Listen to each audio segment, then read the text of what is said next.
Hello everybody, and good evening.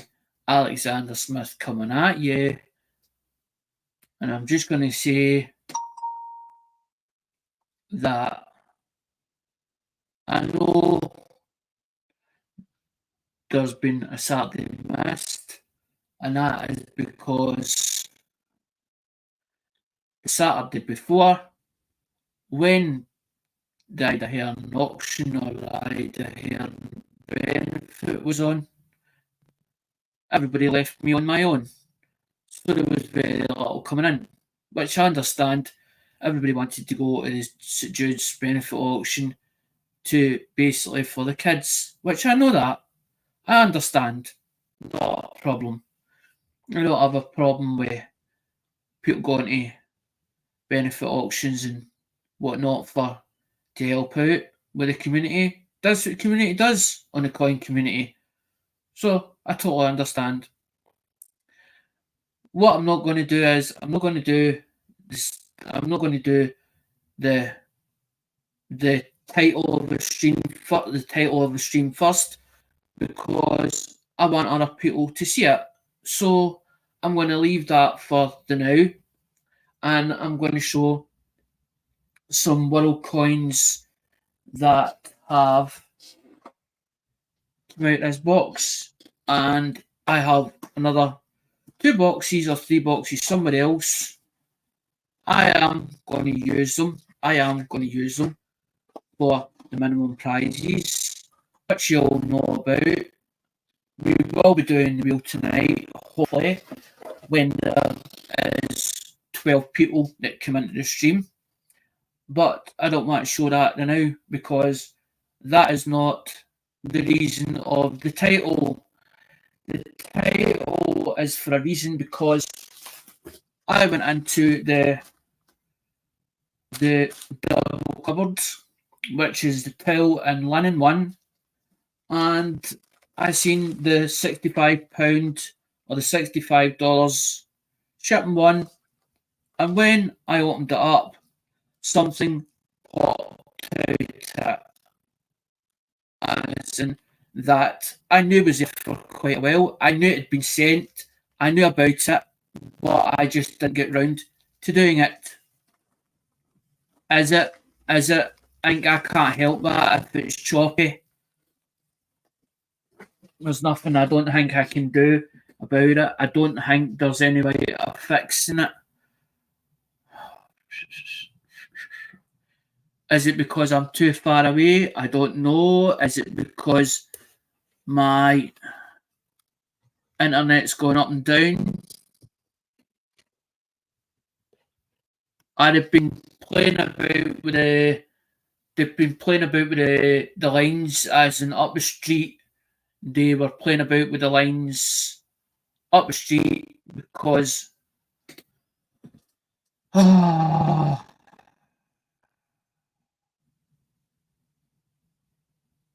don't even know how to fix that, to be honest. I wonder if I can turn it up slightly.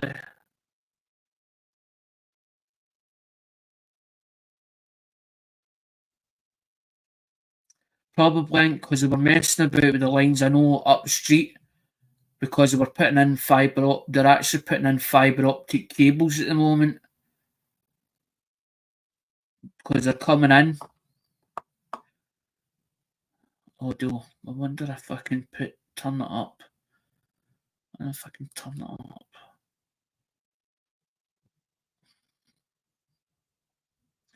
Well, echo cancellation is off. I wonder if internal.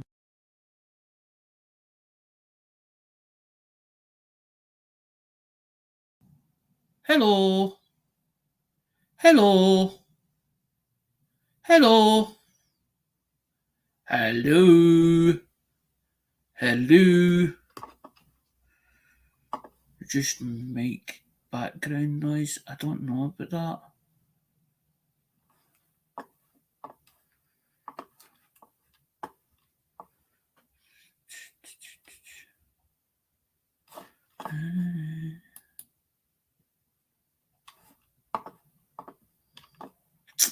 I done, I think, was basically turned off a default. I turned it off a default and thought, I wonder if maybe that'll do it because I didn't. I'm one of these people that I'm like what me and Travis laughed about was we've got a thing about touching buttons. We will touch a button to see what it does. We don't like upsetting things, as in especially if we've been using it that way and everything's been okay with it. So I didn't want to touch it, but it said default mic. So I was like, well, I don't understand what it means by default. So I turned it off the default and thought maybe that will help it. Maybe it's not picking me up because I'm at least about that in length away from the laptop because it's using the built-in speakers in the laptop.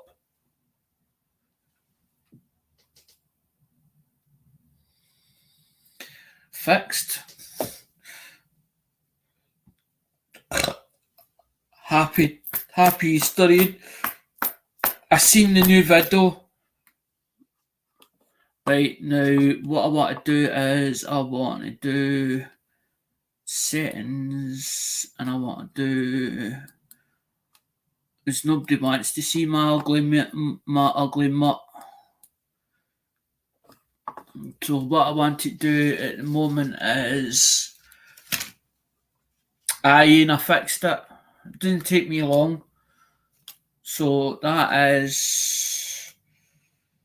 this is a 1972D, and that's a German coin. It's not in a worse condition. Couple of spots, not too bad. I think it is silver, or it does say silver, so I would believe it is silver. Other one is, this is 1964, and as you can see, it says here,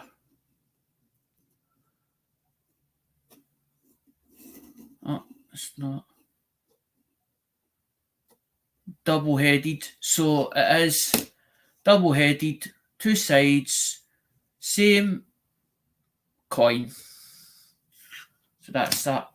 The reason for the title is I will be showing it in a bit what it is, as in I won't be putting it under the microscope because it won't fit under the microscope. And the reason I always do coins first is because I like to try and get enough people in to basically get people not interested in coins, but so we can do the wheel, because I have managed to make up the stuff for minimum prizes, so we will be doing it hopefully, but I need at least, hi Vanda, I need at least 12 people to play the game. You do not pay nothing to get into the game. I do not ask for spot money. I do not ask for donations. It's totally up to you whether you want to donate, as in the Shipping Pot Fund. The Shipping Pot Fund is because it helps to manage to post stuff out to people who have won in the game. That is what the game is all about. The reason why I do the game is because I love giving back to the community, because it's overwhelming for me to be welcomed into the coin community and be one of them, as in part of this society. And this is why I do it. I have an addiction because of having the amputation. I was lucky to still be alive because I was having problems while smoking. My back was basically hurting and I couldn't get no breath. I was in so much agony, and that's why I gave up smoking. And the reason when I gave up smoking, I didn't have another addiction. I didn't have another fix. So I decided I would then go on to my main hobby, which I enjoy, is phones. But I thought I don't want the controversy of negative comments on the channel and the drama. I didn't want it.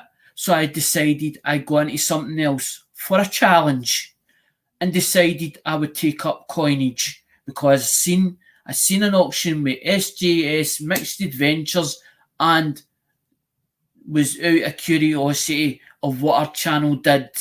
And when I've seen the first coin auction, I got right into it.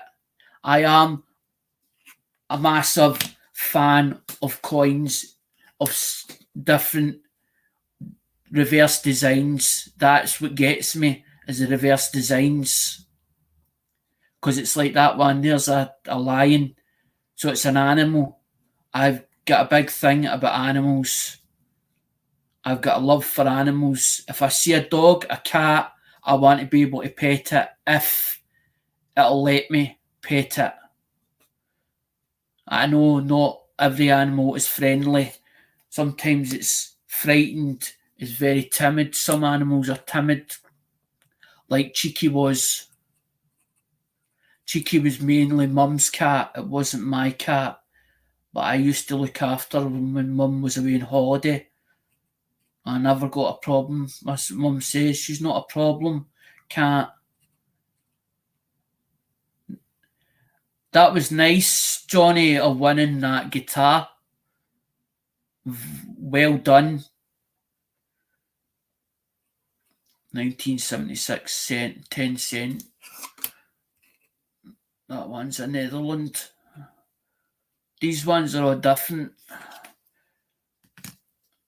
Because the next, when I find the other box of foreign coinage, that'll be going into the minimum prizes, because they're really nice ones. So there is, not all of them will be silver, but some will be, some won't be, depending on the years. But the reason why I do minimum prizes, because I don't want anybody feeling as in left out. That's why I do the minimum ones. But I've been doing a big organising phones recently, and I've been like weeks, as in I've been like days on it. I've been like 2 weeks nearly on it, just organising phones for it going to eBay. And the reason why I went back onto my main hobby was to subsidise, as in that people that maybe decide that they don't want to give a donation to the shipping pot fund because I feel like I'm begging, and I didn't want to feel as if I was begging people to do it. It's totally up to them. The shipping pot fund is basically so it helps to be able to put out packages, as in that people that's won off the wheel. That's the whole idea behind it. Because if I'm doing 2 projects, I'm having to concentrate on one at a time. I can't concentrate on both. So it means I've got to spend time on that. And garden, got a fire burning, nice one. Get rid of the rubbish, that's the best way to do it. Without getting caught. Because that's a lira. Yes, I think you're bang on. It is Italy. These coins, this coinage is came from Cheapskate. That's where it was bought from. It was bought from Cheapskate, most of it. As in these ones, the big box ones, the forms. Because I thought, well, if we get the clean, try and get all the clean ones, it gives them something to go, oh, well, Alex got time. He's gave quite good coins out there. Oh, let's go over next week, guys, and to get more. Because that was the whole idea of it. But I actually want to be able to put in UK coins as well. But it means then I have to go to the bank. But I'm trying to figure out how many people would like how many people would like 50 pences coins as in different reverse designs. There's one that just went into a paper, right? Now the paper said the Jubilee coin, right? I think it had one of sports scenes on it. 20 times face value it went for on eBay. As in it was put in Worcestershire paper news article, as in about the Jubilee coin selling, and now it was just a standard 50 pence piece coin. It went for 20 times its face value. That shows you that our coinage is worth money on its own, and that coin is only a 50 pence face value. So that shows you about the numismatic value of coinage. Numismatic is different, totally different to face value. I have some UK coins and I have a few pounds of foreign coins. Some are from over there. So there you go, Inc. You need to check up on the different designs because they've either got a low mintage or whatever. You got to watch the mintage on them, and it'll tell you which. If you go into change checker, there's two different change checkers. Don't go the org one. There's one that comes up and it's a young lassie. It's Christopher Collects is involved in it with change checker. As in look up the one with change checker in it. It'll give you all the different ones and and how much they're worth. As in each coin, they've got a big like 1 to 20, numbered 1 to 20, and it'll come up different designs on the back of the reverse designs of the 50 pence coins. Some of them were worth more, some of them were worth less, depending on the mintage and how many was done. Because Westminster Collections get this thing, they overrun our coins, and it's all, our coins are only cupro nickel. There's no really as much silver at all in them, but because they've done them, they're worth money.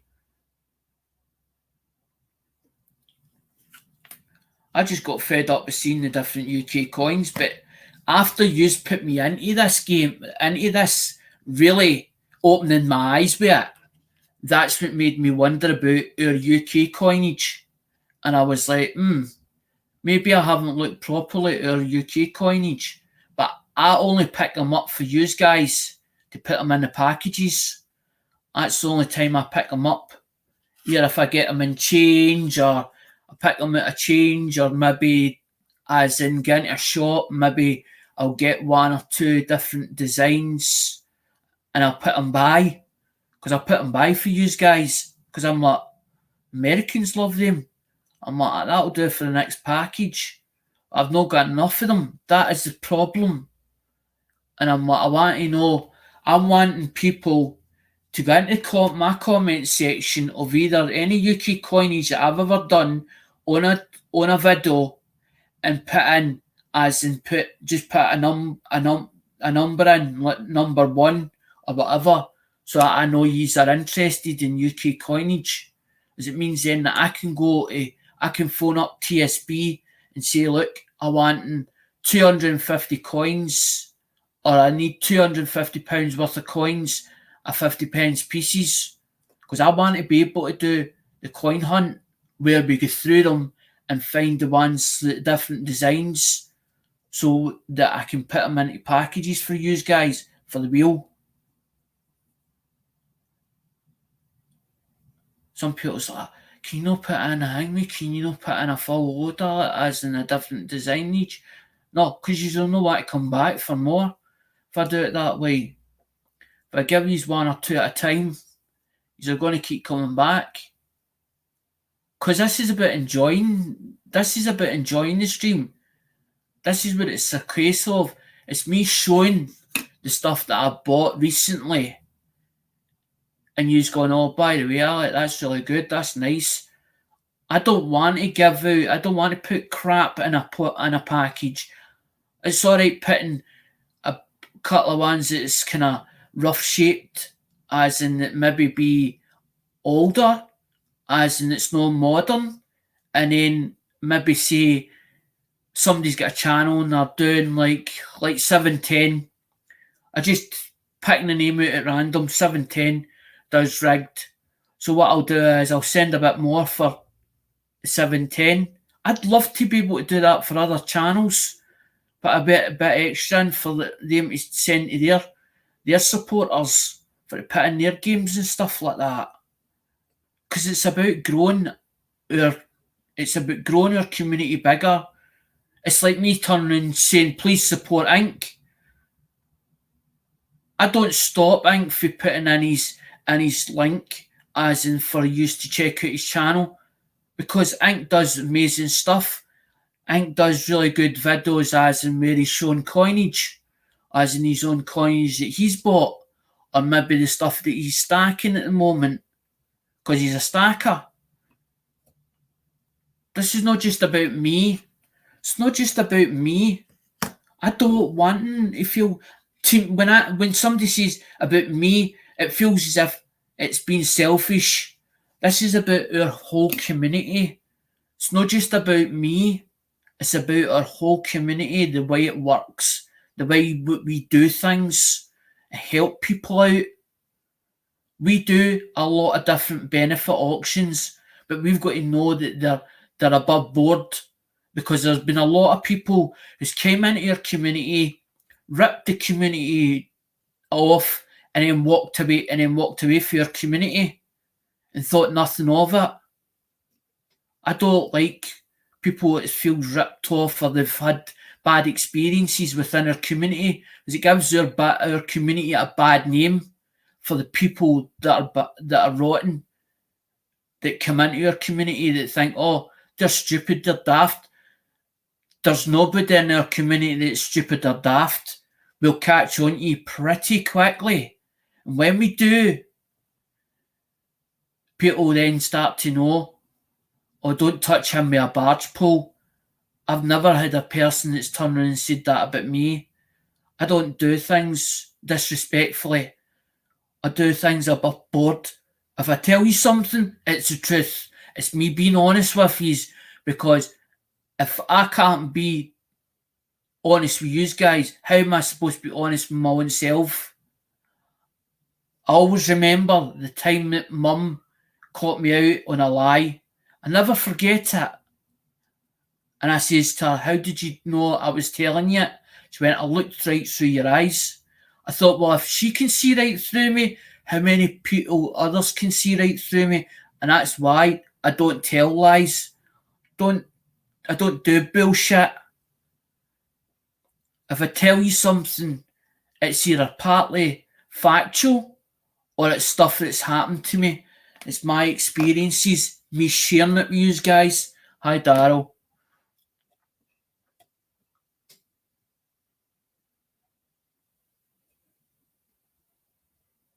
There's actually 4 E's in here, so I should have given you numbers. Number one, I think spoken for, because David Carlisle's got that one, because he's paid in. Polly, he's number 4, because Polly's paid in as in the shipping pot fund. People that pay into the shipping pot fund something into it, as in if they pick a number, they get allocated that until they get a package. There's 12 numbers that's out there. Hi, Blistern.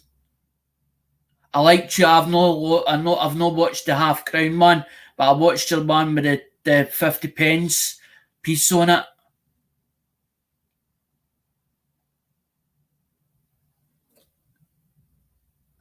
I need you to do a favour for me, Blistern, anyway. I'm going to show something, and I need you to do me a favour. I need you to find a link for it. It's a channel, and I'll tell you the channel after I show it, because the guy's not here anymore. So the dead can't speak. But I want to be able to show it, to dedicate it, because this was the whole idea with a stream tonight, was to dedicate it to that person. I've just opened the package and happened to be the item was in it that I bought, and that was why I put the title, because I'm not disrespecting veterans. I love veterans as well because they've got their AWOL, which is another one that it's missed but not forgotten, because there was guys that didn't never come back. They were pronounced missing. So I'm not disowning or being selfish or being disrespectful to veterans. This is something to do with one of our members who's not with us anymore that was in the coin community. And I'll explain in a bit once I show bits and pieces first before that bit. But I don't want to disrupt the wheel either. Because the whole idea of the wheel is for basically a bit of fun. It's a bit of enjoyment for us all. Not just for me. This is a bit dark. This is 1967 Mexico. That's better. That's Centavo. There's there. 1967 Centavo. It's because it's brown. The light was too much on it. You see it better when it's... I've got it up an angle. I definitely want them. There's a set of things or something that somebody told me about. It's like a black thing you put it into it. Somebody was telling me about them. A little plastic device for holding coins at an angle and that. I'm going to get them. There's 1999 Canada. Because Canada 1 cents, they're not doing them anymore. And I heard in the grapevine that they might be stopping doing USA 1 cents as well. I don't know what year they actually stopped them in. I'm not 100% sure.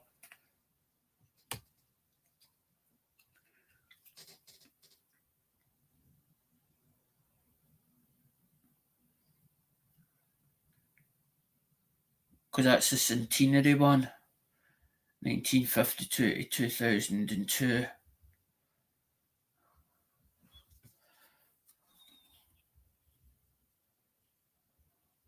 Don't go away, guys, because I need to give the numbers. I need to put it and mark it in the book. So don't run away.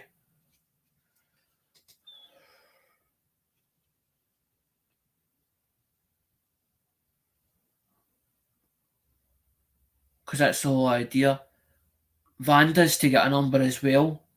But Vanda's for a different community. But it doesn't matter. I don't care whether it's for a different community.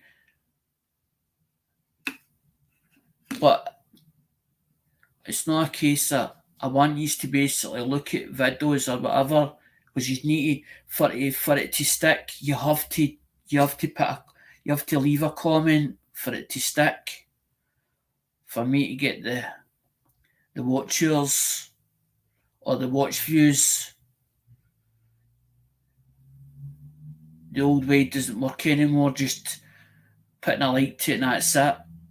For it to stick, you have to leave a comment.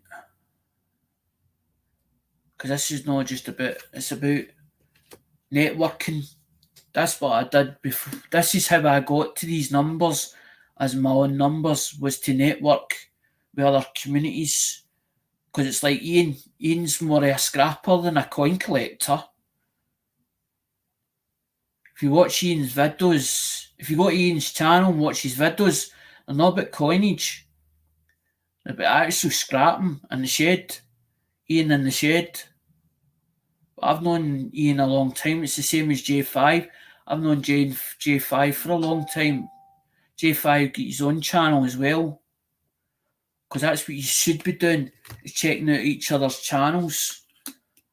If you've got a mod wrench, put it in so other people can go to the channels and check them out. I just don't, as long as you just don't spam it, don't spam the chat full of links. Do them every so often, so there's gaps, so that other people can talk or whatever in the chat, because there's other people that want to basically find out about others. They want to actually talk to other people, because that's what the whole stream's about, is for you to chat amongst each other, to get to know one another that you haven't seen before.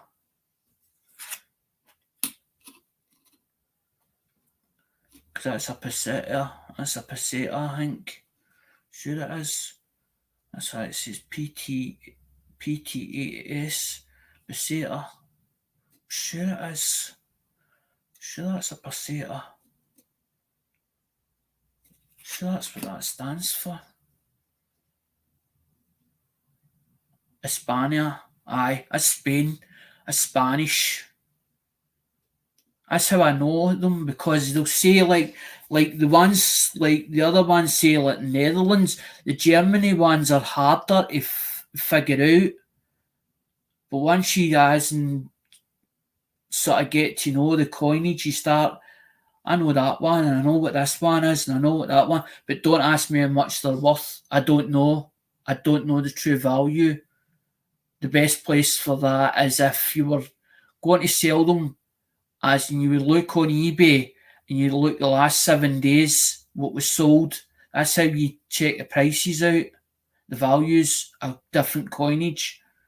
But it's what somebody's willing to pay for a coin. It's not about how much you can get for it. It's about what somebody else thinks it's worth to them.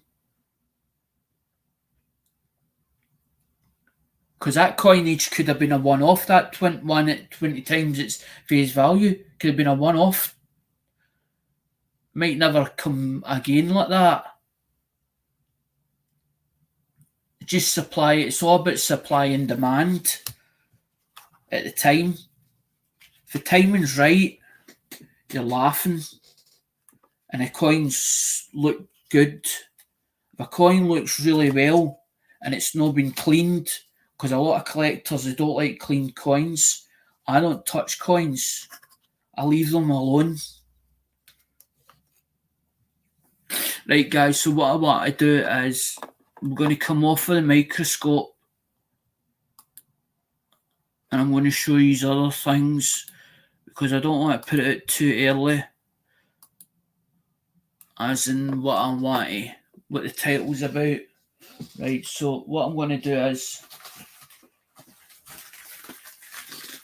this is the package here I'm talking about, right? I'm not going to show it just yet. This is what the stream's all about today, right? Is about this package here. I'm not going to show it just yet, because I want to get through this. 33 minutes already. We're only 4 people. I need 12 names. I've already got 2 taken up. Daryl's to get a number, Blister's to get a number, Vanda's to get a number, Inkman's to get a number. Ink, I don't think specified a number, because Ink is paid, I think, 10 or £12 into the shipping pot fund for to get his package. So he's helped. That's what I'm saying. If I don't get a pot of money in or whatever, or leave money behind to send items out, I've got to then work on subsidising it through eBay. So I've then got to list stuff for eBay to put it on. I do not put coinage on eBay, because I don't know enough about coinage to put it on eBay, or what goes on with putting coinage on eBay. My speciality is mobile phones. I know more about that than anything else. You ask me any history about mobile phones and I can talk the hind ears off a donkey, as in about phones from when I first bought one, from back from Motorola right through to Nokia. And I know exactly how the company existed and where it started and a lot of the range I've seen on Nokia.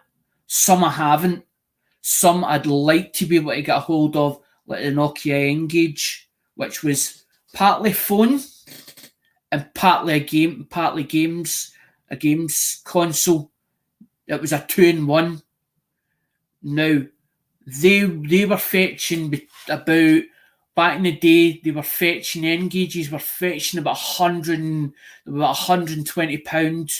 Now they're about between 30 to 60 as in an N-Gage, but that depends on the condition that N-Gage is in. Some of the Nokia range I have seen, some of them haven't. I would like to be able to get a hold of the ones that I haven't yet seen and have a look at them and actually do a review on them. But I don't do reviews. I don't do product reviews. My channel's not about product reviewing stuff. As in, it's the only one that I've done is like it's not a product review. I've done one on Jennychem. The reason why I've done one on Jennychem is because our products are really good. Jennychem's products. I'm not a sponsor or an affiliate for Jennychem. Just because I've seen the product and the way it works and how good the product is, that is why. Because I was in the motor industry. Everybody needs a motor cleaned from time to time. And a valeter nowadays, or a detailer as they're called, a detailer is quite a lot of money now, as in they're charging like £200-300. It wasn't so big back then. A car wash was only a couple of pounds. Now it's more, as in how many hours that they spend on a car detailing it. And some of them out there are really good detailers. I'll give them that. But the products are starting to become a bit expensive. The products they're using, the materials they're using, but they're using the best of materials on your car. Because the first thing of that, sometimes over in the UK, they've got a tendency to pull commercial vehicles like transit vans. Now, if a transit van is clean and tidy looking, it won't get a pull. If it's a dirty looking thing, it'll get a pull, alright. It'll get a tug. Because they're told, they detectives and inspectors are told you have to pull 12 in this week. They get told by their chief inspector, right, we need you to do 18 pulls this week, as in to keep in your good books or our good books. So they've got to pull 18 cars, but they just don't pull any cars in. They'll not just pull any cars.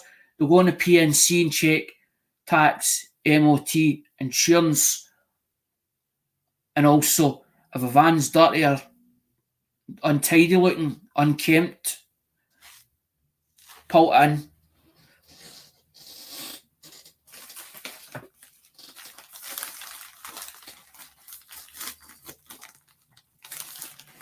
The reason why I bought these ones in particular, is because they were boxed.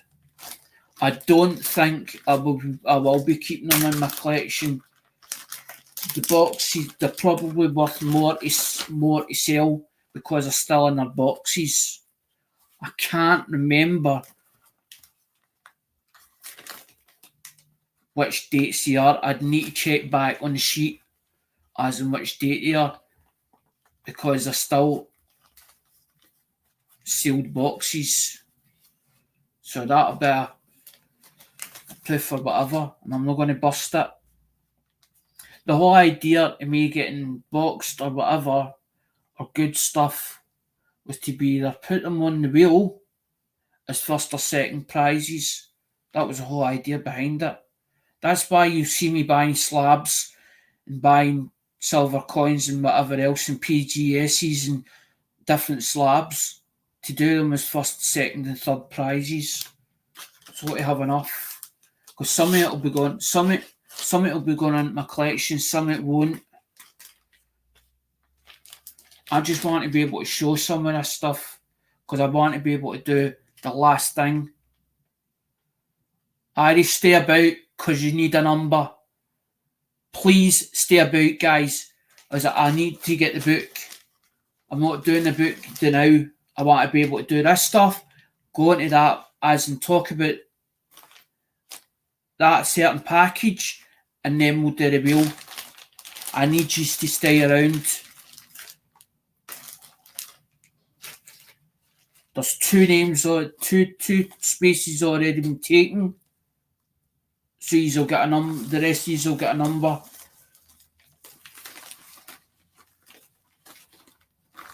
Vanda, if you're still about, you'll get a number as well. You're not forgotten either, because you're in the UK. The UK ones, it'll cost me less to send them. The ones that's outside of the UK will cost more, because they need to go untracked, or they need to be proof of purchase, a proof of postage. I don't want to do proof of postage. I'd rather do tracked, so you know it's definitely coming. You definitely get sent. JPs I still need to do yet.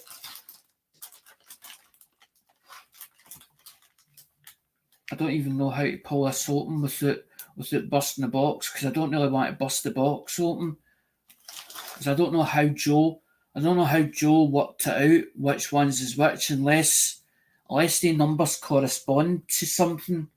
I need to check the sheet, but I don't want to open them up. I'd rather leave them the way they are like that, because it's definitely, they're a proof. I'm sure they're a proof. I can't remember which year they are. That's why I bought them for. I'd rather have the unboxed ones from my own collection. I seen these sealed and I thought, oh, I think I'll try and get a hold of them if they're at a reasonable price. If I can buy them at a reasonable price, I thought that would go well for the first, second, and third prize. I want to do different prizes. I don't want to give, as in, I don't want like 2 of them boxes. I want like one box, something else, and something else. So you get first, second, third. So it's a choice, a prize. But I usually just do, right, that one's first, that one's second, that one's third. And then I'll show you them and say, oh, by the way, this is what you've won. Because I love surprises. I'm like a kid. At one time, as soon as the boxes came in, I was like, open it, live stream it, as in a live mail call it. No, I don't do that. I've got boxes sitting there that's all unopened, as in it's built up. This is the one, this is the recent one, this is the recent one. This is the one where there was 3 boxes. There was 3 boxes in total, as in this was a $65 package, this one. Exactly, Irish. That's the whole idea. I love people opening it and going, well, that deserves a mail call. I'm not asking for a mail call. If somebody wants to give me a mail call and says, by the way, I'm grateful for them doing a mail call for me, because that shows other people, by the way, Alex is true to his word. He did send that, and people go, he's well known as in the community, and then it says Alexander Smith mail call.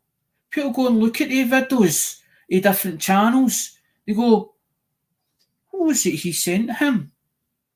Wondering what's... And then it's a case of, well, did he get that for free or did he pay for that? I don't care where you pay for it, where you get it for free. It's none of my business. It's none of my business. This whole was it became overwhelming for me, as in to be part of our community, or to feel as if I'm part of the coin community. But I wanted to put something back on the table.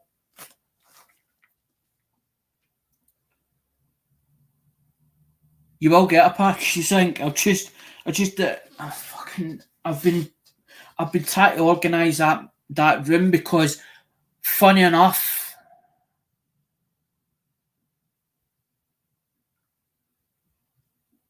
I had a scenario where I went down to social services to see my daughter. My daughter asked to see me on her birthday, and it didn't happen, right? But over time, she's been talking to my mum, her nan. The two of them's got each other's phone numbers. And funny enough, who turned up? She wanted to surprise her dad. So she came to the house. When she came to the house, she wasn't impressed. She was like, "Come on, Nan, let's go up the stairs. Let's go up the stairs and see it." Because she does watch the videos. She does look on faces and on Facebook. I know, Daryl, you would. I know you will. I don't want you to feel that you're obliged to do it. I would rather that you decide that you want to do it, as in not me pushing you or you feeling forced to do it. That's not the whole objective. It's to basically let other people see, because it was like me saying about the Great British Coin Hunt. Now, I shouldn't have said what I said about that channel, right? But my eyes and the way I see it, that if I was buying stuff off of you and you had a channel, I want to be able to see that product for others that's opened their products or bought from that channel or got for that channel, to actually see the product for myself, to view how good the product is that he's doing or he or she is doing. And that is my whole objective. That's why I get very passionate when I see things that are wrong in our coin community. I don't get angry about it. I'm like, I want to be able to do something about it. And it's not my place sometimes.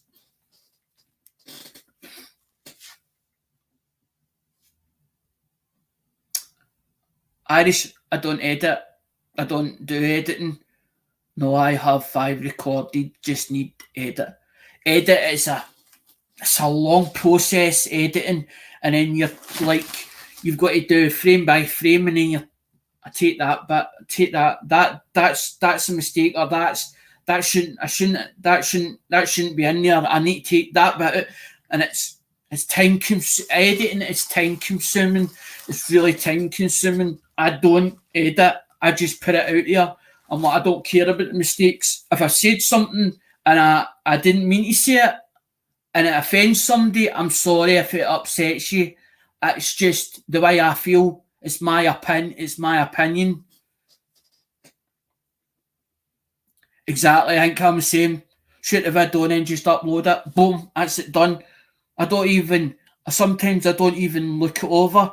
Sometimes if I'm not sure if it's the right one on it, I'll look it over after I put it up, uploaded it. Go, that was the one I wanted. That is the one. That's the newest one. Because I did get mixed up, because I've got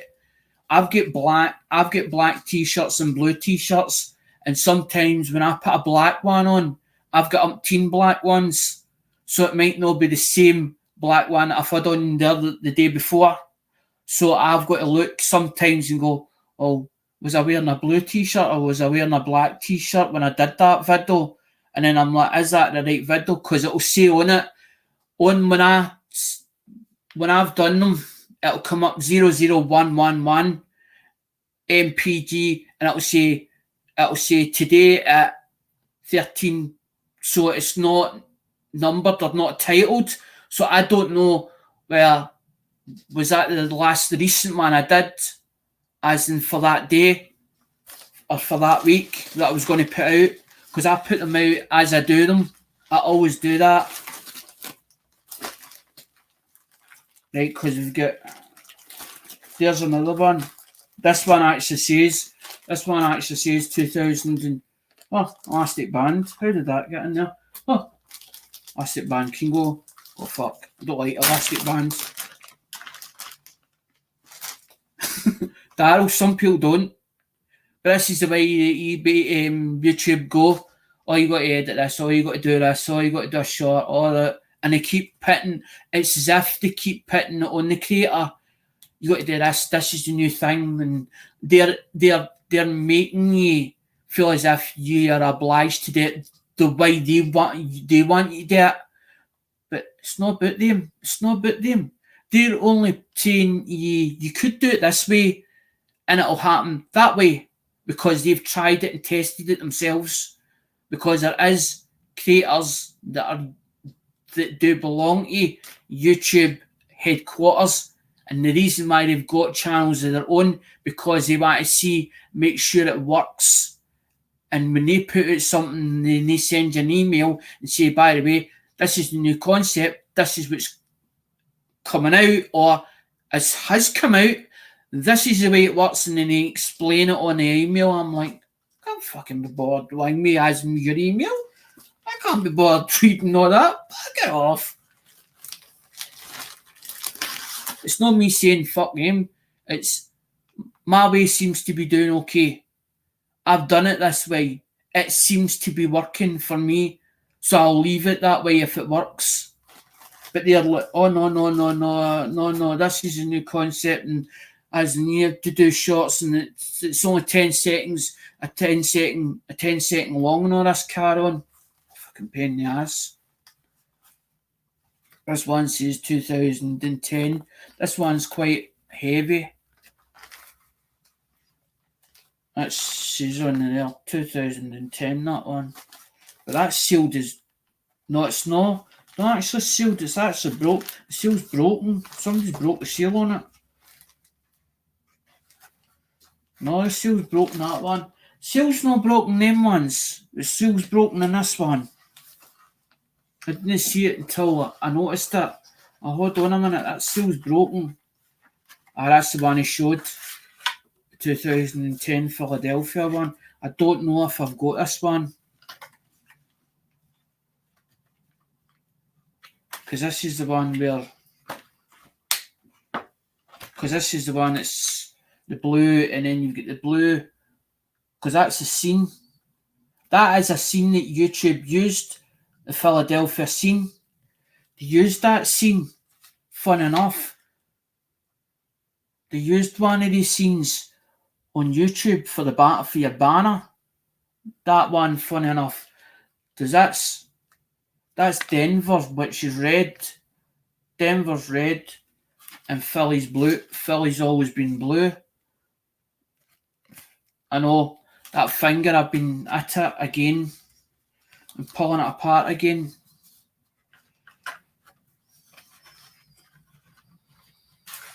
It's starting to heal again, because it was like as if it was twice the size of that. Come on, Daryl's was the last conversation, and it looks as if there's no as in chat now. No, because that one's opened, but that's still nice, that. That's why, because the other ones don't seem as if they're unsealed.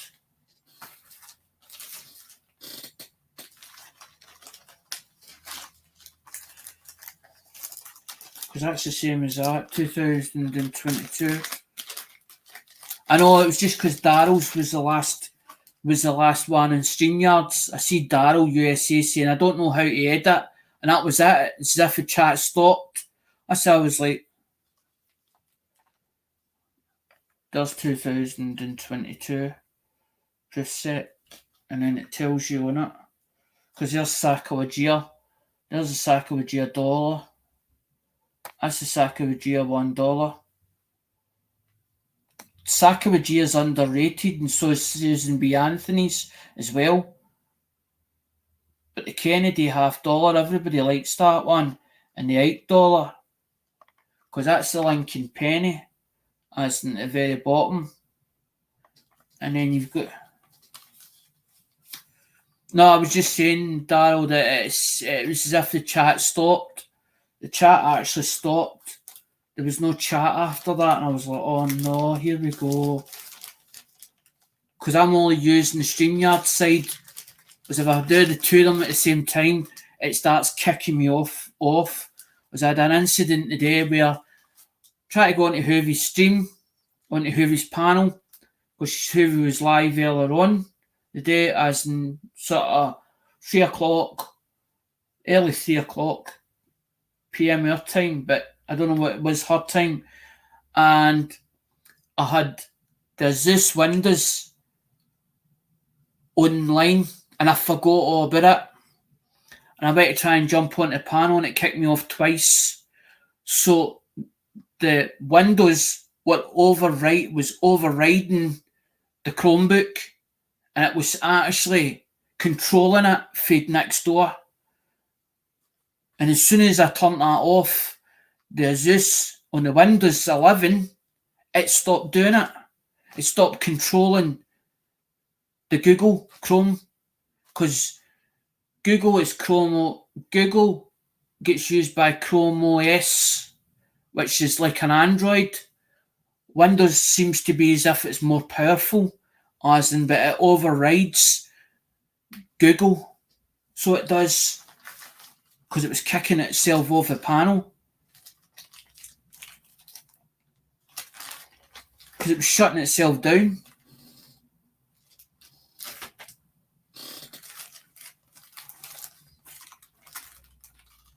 There's Apollo 7. There's Apollo 7. I like this one. There's a few times that I've... Williams, please stay here, because you have to get a number as well if you're in the chat. Anybody that's in the chat is to get a number. I only need 12 names, 12's. Well, I need 10 at least. Because there's, I think, 2 taken up, I think. Because Joe's put I don't know if that was supposed to be in it or not. It was against there. Because there's one that's like a crater, it looks like a crater.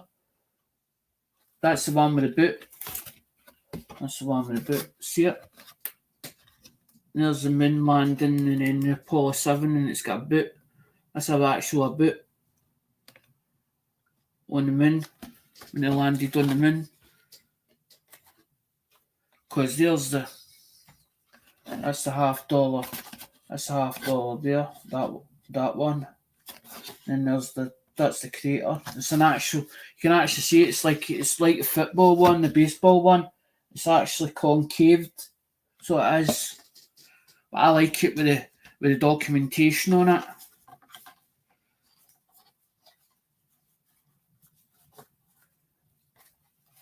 Because it tells you about the coinage itself. That's what I said. I like it. Even the packaging's really nice, Darryl. You're right, I know. Because I'm like, well, if I've got 2 or 3 of them coins, as in the same, I would tend to give the ones that I don't need away. Because that was the whole idea. To build my own collection, and then whatever I don't need them, like, well, the doublers, I don't really need them.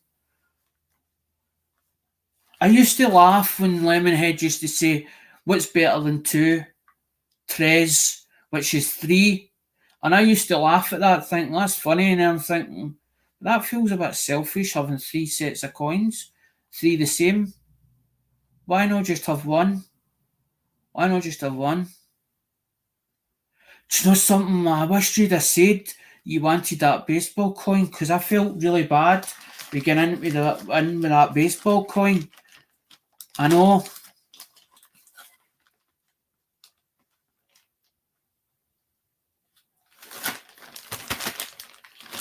I think what we need to do is we need to find out how much some of that stuff retails it, and then you work it for there. Because I noticed that Joe's got this thing now. I've noticed him at times. I've noticed Joe at times stopping it and thinking. I don't know if it's like it's as if his conscience is telling him, and he'll go take that back to 40. maybe it'll go to like 45, and it's as if that's too much for that. And he's like, did that at 40. I noticed that with him. I don't know, because I haven't spoke to Lemonhead, but I know that Oz keeps in contact with him. Doug Hardens keeps in contact. Well, he's emailed him as well. He's back doing his thing that he was doing at first before he came into YouTube or down YouTube. So he's back doing that. He's keeping himself busy. I miss him. I did miss him. Did miss Lemonhead. But I knew there was going to be a time it could stop. And I was like, I need another dealer, or I need somebody else that I can count on. Because I think this is going to end.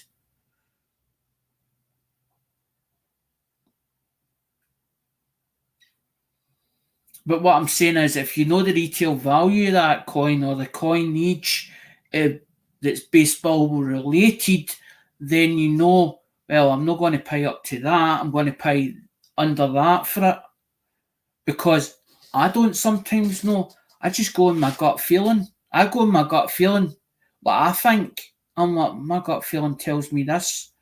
I'm going to go up to that. But there's been times where I've been curious and went, wonder how much that retail's actually at.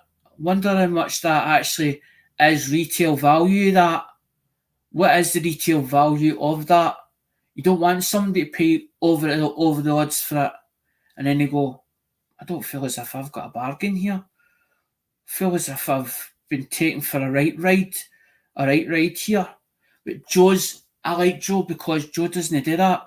If Joe thinks that it's too much for something, I've noticed him doing that in the auction a few times. Stopped something and went, hold the bus. Or he said 4 or 5 of the same.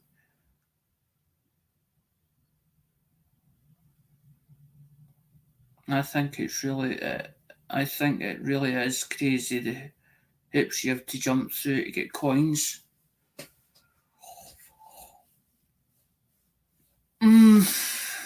Some people are doing spots, some people are doing. Everybody's got their own thing that they do, as in the way that they do it, as in because everybody needs to make money in some way or some form. The world doesn't give us anything for free. There's nothing in life that's free. So the way we have to do things is we are the GWs or whatever, or however we feel. And the reason why I do it my way is because I feel overwhelmed to be picked or specially picked. Maybe I wasn't specially picked. Maybe they felt that I belonged there, as in within the community.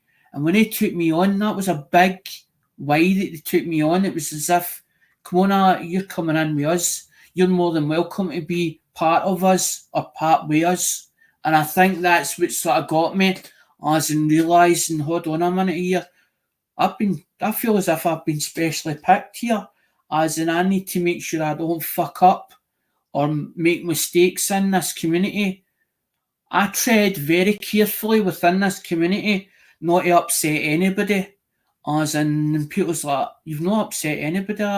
But sometimes I feel that sometimes I do offend people, or the way I say things, or the way it comes over sometimes. I feel sometimes I'm always getting disappointed in auctions. But an auction is the highest bidder wins it, William. So the highest bidder gets it. If that guy turns around and says, I've got 5 of the same, he might stop the bidding and say, right guys, $15, as in I've got 6 of these. Who wants them? And it's a case of BIN. So whoever puts in BIN, but he might say, right, the last 2 that was bidding. So the last 2 gets to pick, as in before anybody else, and then it's a case of the next 4 gets them. I know sometimes I get upset when I don't win as and stuff at eBay. Oh, I didn't win that. Oh, I keep bidding for stuff and I never seem to win stuff. But there's times where you just wait. I've seen sometimes when it's a good day and the dealers are all in there, or the sometimes you don't know if they're a dealer or not, right? Because you don't know in these auctions. All you see is names, right? Now, some of them are dealers. Some of them buy when they've got a whole load of money as an upfront. Maybe they've sold $2,000 worth of stuff. So they'll have $2,000 sitting there and they'll go into 5 different auctions and they'll bid for everything they see in that auction that's half decent that they can resell again. But once their money runs out, their pot of money runs out, and then you see a bad week where it's just like there's no bids for stuff. So you'll be in there like that, oh, I'll bid for that one, I'll bid for this one. But then there's times where I go and I go, that should have got a bid. And I go, do I like it? And then I'm looking at it and I'm going, have I not got that? Have I got that already? And then I'm thinking, hold on a minute here. I can use that on my thing, my wheel. And it's at the right money. And I go, I'm having that. But I don't expect to win it. Sometimes, no, all the time, I don't expect to win it. Sometimes I win it, sometimes I don't. There's sometimes where you've seen me, guys, as in I turn, I'm out. It's a case that I feel as if, no, it's not over the odds. It's just out of my budget.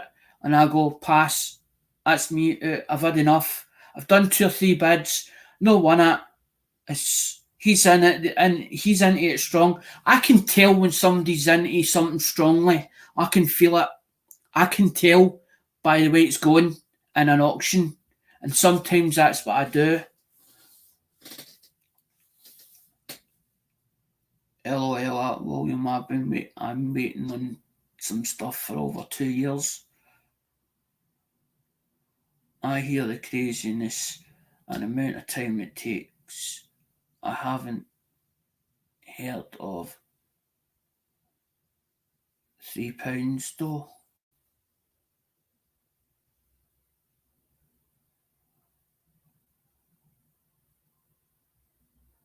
No, because £3 is in. Don't you get started. 7, 10, 6. 6. The number 6. The number 6. That number 6. But it sounds like sex. It's just the way I don't know. I don't know if it's. No. Because what I want to be able to do is, now that I'm shut up a bit, the reason why, and this is the part I was like, am I going to burst into tears? Am I going to burst into tears when I show you guys this? This guy is not with us anymore. Oz wanted to do a thing with the guy, right? And I'll show you it. And that's why I said to Blistering, I wanted him to give me a hand, because I want basically a link for you to go and check the channel. But the guy's not here is with us anymore, so you won't get a reply back, a response back. His family's kept the channel, the family. It's been done quite a few times. And I want to show that I bought one. I got sent this from America, as in for what was asked for it. And this is a Greg Arbuckle knife. And that's why I said to Blistering, I'd like him to put a link for Greg Arbuckle's channel, as in it's a paring knife by Greg Arbuckle. That is a resin pour, the actual resin pour, the handle, and it's actual jade green. It's jade green, that's the colour of it. It's a jade green. It's jade green, the actual resin, the actual handle.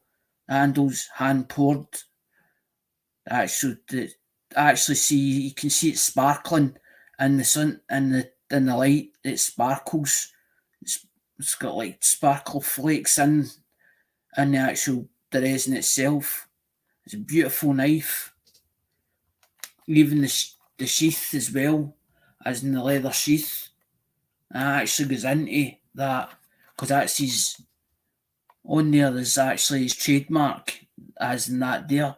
There's a trademark inside there, and that's why I wanted to do that, was to dedicate it to Thingy, because he's not for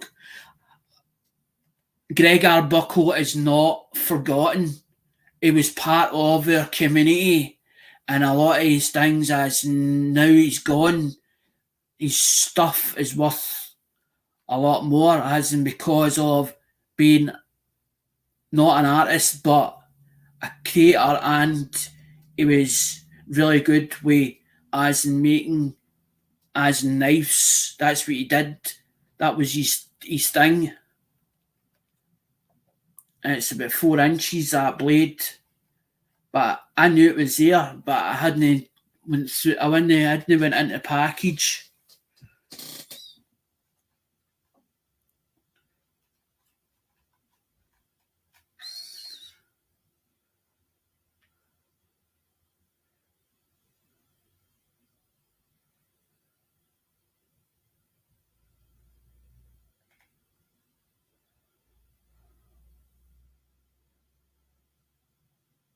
Put it this way, William. The reason why I done the one about the Justin Busman is because I was told by a certain person, Jeep and John had been sent a box, and in the box itself was a whole load of bubble packing material. And Jeep says, "Call him out, Alec, call him out." And that's why I did it. But I didn't want it to rip the community apart. I didn't want the people to side with him and people to side with me. But the reason why, because of me getting stuff that I was supposed to get, and he was trying to rip me off, I put it out there. To call him out, because I was like, I'm not happy with you did. I'm not happy with you did.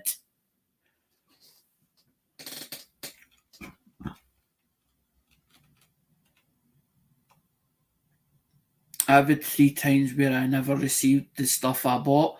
Daryl, I would actually be saying something about it. I wouldn't say hear it. I would go to the person and say, by the way, look, I really need to speak to you, and do it over an email or try and do it by phone. But if you get no joy, then do it on your channel. Then do it in your channel and call the person out and say, this is my experience I've had with this person, as in I'm just making people aware of this, and this is what I think, and see what a reaction you get. That's the way I would handle it. I try to mail everything in a timely manner, but sometimes I mess up. But it's communication, 710. If you keep communication open, but there's people where they get as if they feel as if you're pressurising them, and they block you. They block you, and you're like, but you've not you've not come to a resolution, you've not resolved the matter, you've just made it 10 times worse. You made it 10 times worse. If you keep the communication open and say, look, I haven't sent you stuff yet, I'm getting round to it, I don't think it'll be this week, but I will send you it. And if you've paid for it, it rightfully belongs to you. It rightfully belongs to you. It's like everybody's, when I do the wheel, everybody's name gets put on a packet. That's like JP's. JP's is in there. That says like the 8th of July. I actually number everything. I number everything and mark everything. And mark it in books, so that I know, so I can go back records. So I've got proof of evidence. So I've got evidence there in front of me. So the evidence is there. So I don't forget. Because if you've got 30 or 40 people and you're doing that every week, you forget stuff. You do forget stuff. Or it slips into a different box because you put it away. Because you're kept tidying up. Because it depends how big a space you've got. It depends.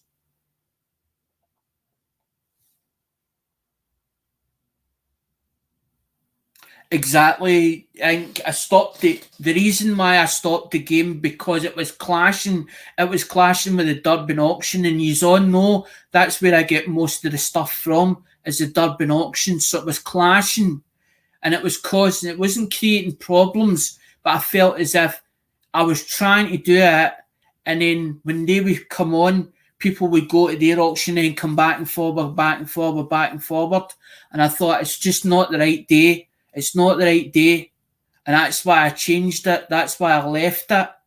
I had a build up of minimum prizes, but now I haven't. I need to go through boxes for to find stuff to actually put it all together. I've got one. I've got some. I've got one done, but I've been busy as in doing mobile phones. I've been organising mobile phones. I've been testing stuff for to go on eBay. I always communicate with my people. I've learned a lot. I've learned a lot along with. Of course, you do 710. You do. Of course, Irish, you've got stuff as well. I'm not going to no send it. I'm not saying that you have got to donate to the shipping pot fund. The shipping pot fund is for basically is to keep enough money by so that I can send stuff out, because it means then I have to take it out of my pocket, and it means it's got to come out the money that I get as an income coming in for the coinage, because that's what I put my money into, is my coinage and the mobile phones, the money that comes for the government. I've only got a certain amount to live on that they say that I have to live on that. But luckily, I've got it all sorted. I've got all my finances sorted to the very minimum. And that's how I can afford to do it. Because I didn't want to feel as if I was a dosser, or as in a beg off of people. I don't do that. I don't beg. I've never begged in my life. My dad would take me out and maybe earn £20 for that day. I maybe earn £40 a week, and still get my brew money. But I wasn't put on the books. But I worked hard for my £40 or whatever I was getting. And that's why I don't ask for any don't ask anybody to send me stuff. Don't ask anybody. If I want something off of somebody else, say, much is that? Much is that? I'll come to a deal with you and go, right, there's 30 items, much is it? And then haggle and baggle, haggle with you until I feel that it's in my ballpark, and say, right, I want that stuff. How much is it? Anyway, how much that send you to PayPal? The only reason I do the add on, or I say to people add on the 3%, is because it's goods and services. If anything happens, PayPal, if you do goods and services, PayPal will give you that money back. If you send it friends and family, you have not a leg to stand on with PayPal. PayPal has told me this. I've phoned PayPal up, and PayPal says, why did you pay it? I paid it friends and family. The person's got to give you that money back if you do it friends and family. If it's done with goods and services and it's done for 3%, they take 3% off it. If it's done goods and services, you're entitled to claim your money back. And that's why I do it. Even my PayPal is a business, it's under a business account. Everything that's donated gets put under as, and they take a percentage off of that. I can't see because Blisterns just did a notification that Blisterns just put out a 3p, 1943p, silver 3p. No, LOL, not about that, more on buying stuff. No, Irish, not. I want you to be able to talk about things. I have a few now. I trust 100% and don't mind giving a bit of cash. That's why I didn't. I'm not. People task company. Much as that. I'm like, fucking, I don't know.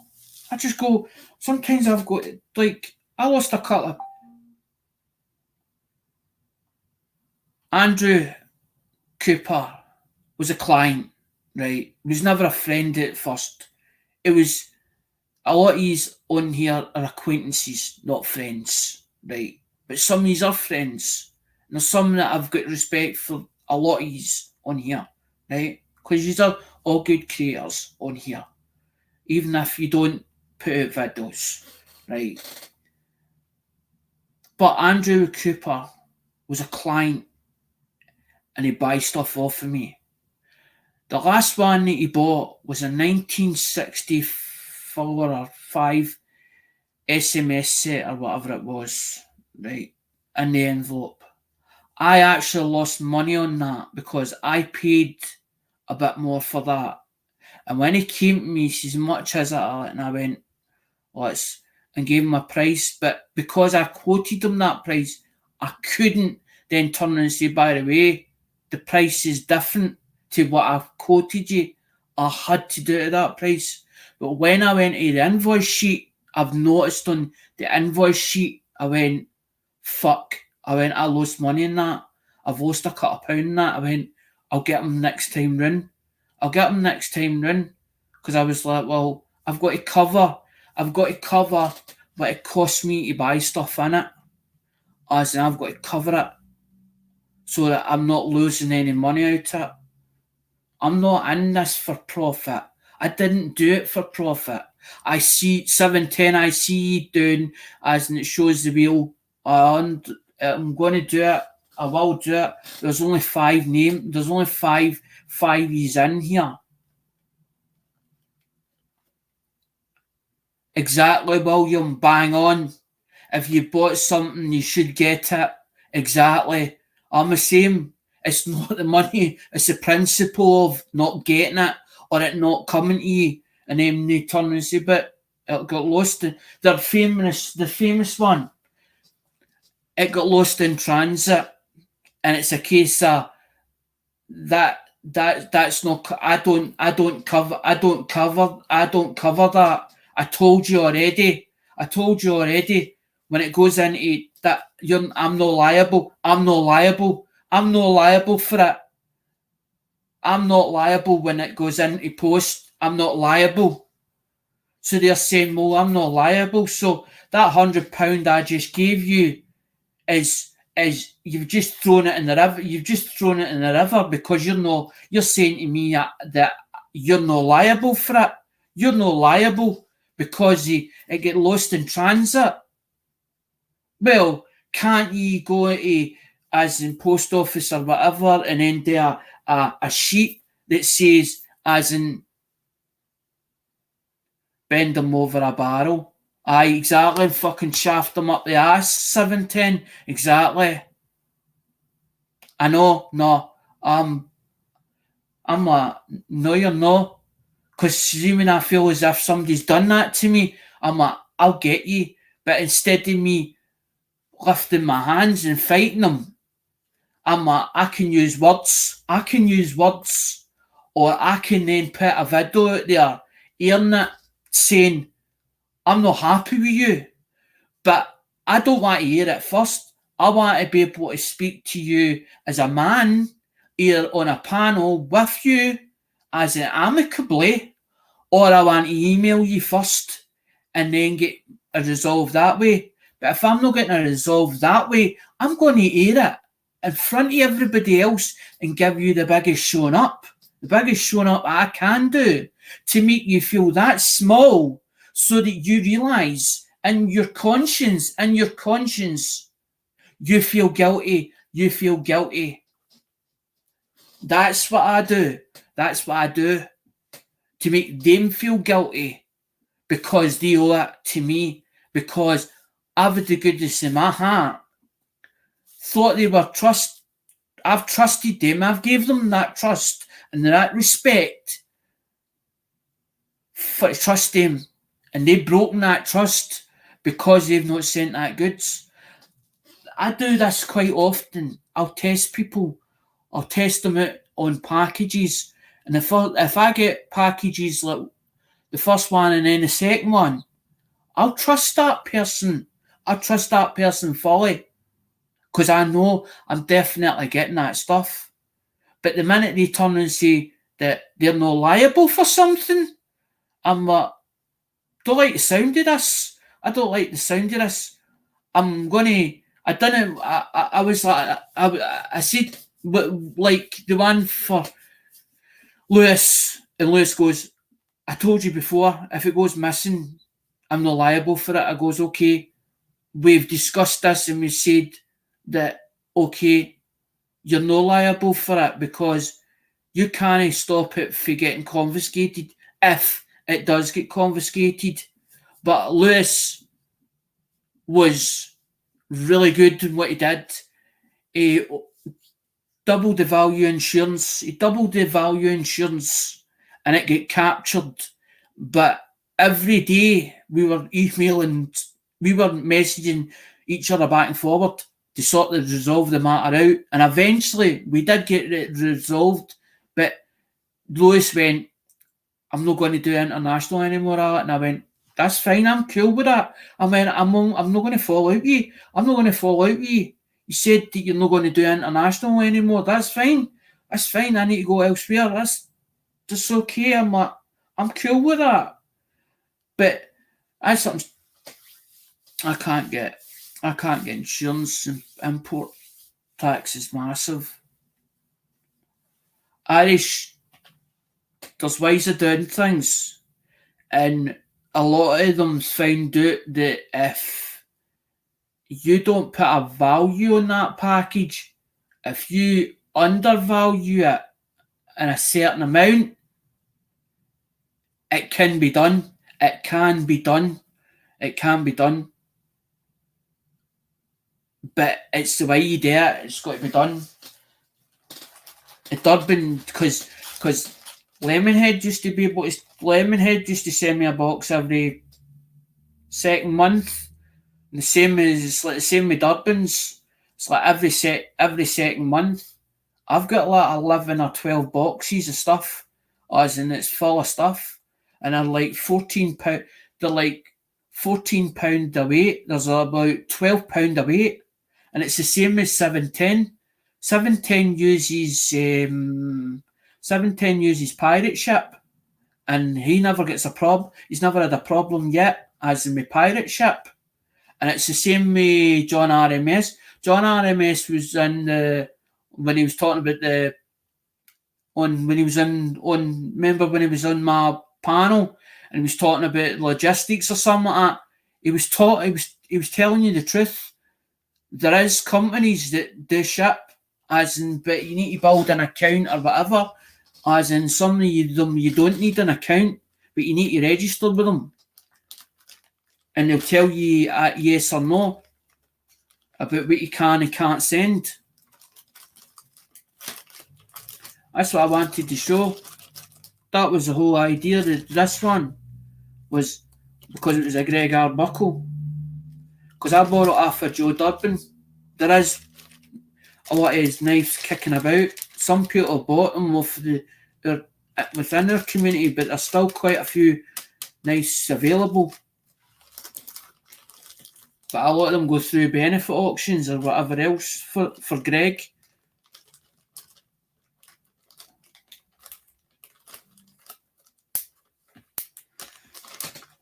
I can't see what you're saying, Pa. Monkeys get Monkey Metals is now went live. I got a call to help my neighbour. That's fine, Pa. I just sat down and relaxed and now I got a call to help my neighbour. I probably got a number as well anyway. Because sometimes what I'll do is I'll try and remember. I get massive boxes over from Handy Andy's. He's telling me stuff. I've been told about Handy Andy. His stuff's good. And he's a good person as well.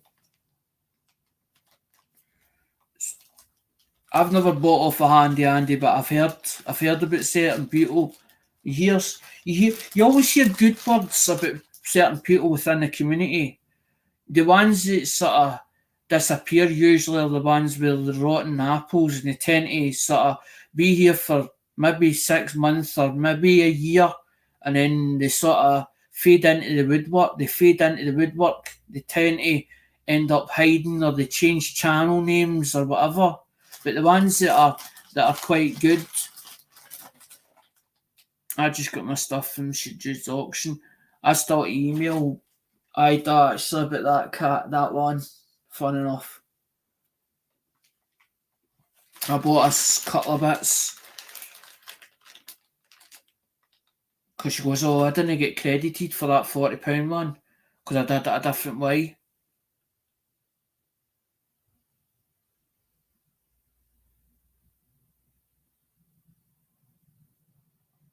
That's what I'm saying, Irish. We've all got our people, but you've got ones where it's like you have a client, and then the client ends up becomes their client, but then they're trying to sort of override you, as in if you're selling to them, and then but then you're like, well, why didn't you just tell me? Look, I seen such and such lot number, whatever it is. I want to pay. That's how much I want to pay for this, and you turn around and say, well, I'll bid it. I'll bid it for you. Then you pay me, and I'll get him to put it into my box. Or instead of it being your item, okay, I know it's your item, but I'll send you it instead of you buying it directly off of him. It's easy to work things, do you know what I mean? As in and say to somebody, well, I don't. You see somebody, a face that you know or you recognise in that auction, and you go, by the way, it's not a case of you shouldn't be in here. You just turn around and sort of take them one side. Look, I've been in here a long time. I've been dealing with these people for a very long time. You're buying from me, or you're tending to come to me about certain items that you're interested in. You think you obviously can get them cheaper in that sale. Well, why not say to me, by the way, I seen lot number 30. I want to pay that amount, but I would really like to get it a bit less than what that is, but that's my maximum price that I would pay for it. But instead of me bidding for it, can you bid it from? Can you bid it, and I'll pay you for it? Because I did it with Andrew. Andrew told me about a certain person, Shibby.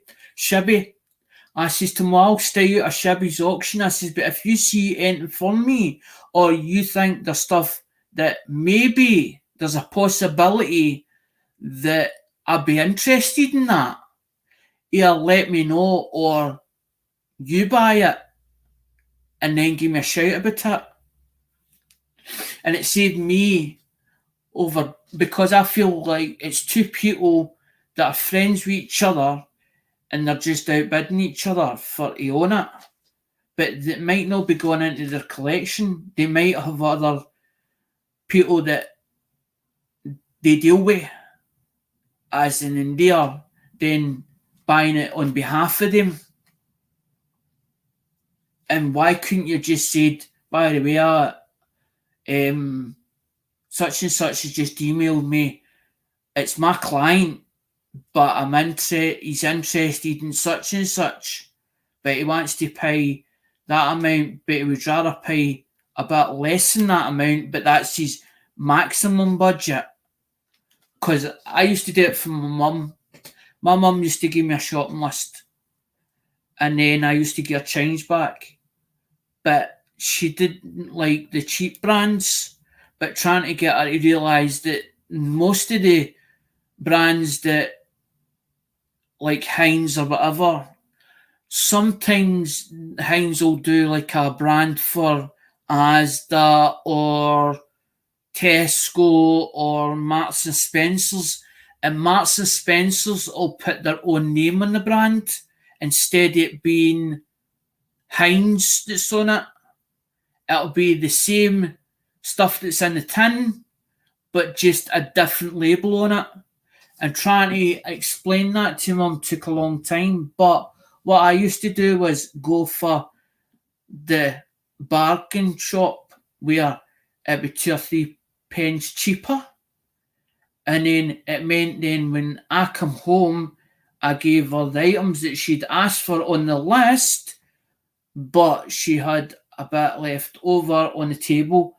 And then she said to me, "Is that my change that's lying on the table?" I went, "Well, can it be mine's? It can't be mine's, that change." So I've done that all my life. So if somebody comes to me and says, "By the way, I want 1965, but this is my budget," that's my maximum price that I'd like to pay, but I would rather pay a bit less for it. If possible, can you bid it for me? I'm the type of person that say, "Aye, no problem, that's my problem." I don't know what William's saying, something about the, I don't know if he's talking about the handy Andes, saying about the GAWs in that auction were insane. The same way Joe Durbin does the same. There's like early bird. Sometimes it's like early bird, and then you've got the end of the sale. There's like 4 or 5 that come up, as in the thing with the Durbins.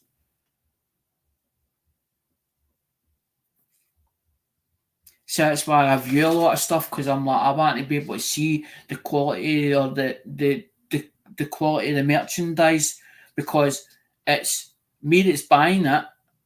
So I've got to make sure that it's to my standard. So I'm looking at it to view it to make sure that it's to my high standards. And I'm like, that could go to somebody else, or another collector will buy that, or another collector may take that off me and trade with me, or I can use it for a GW or a wheel.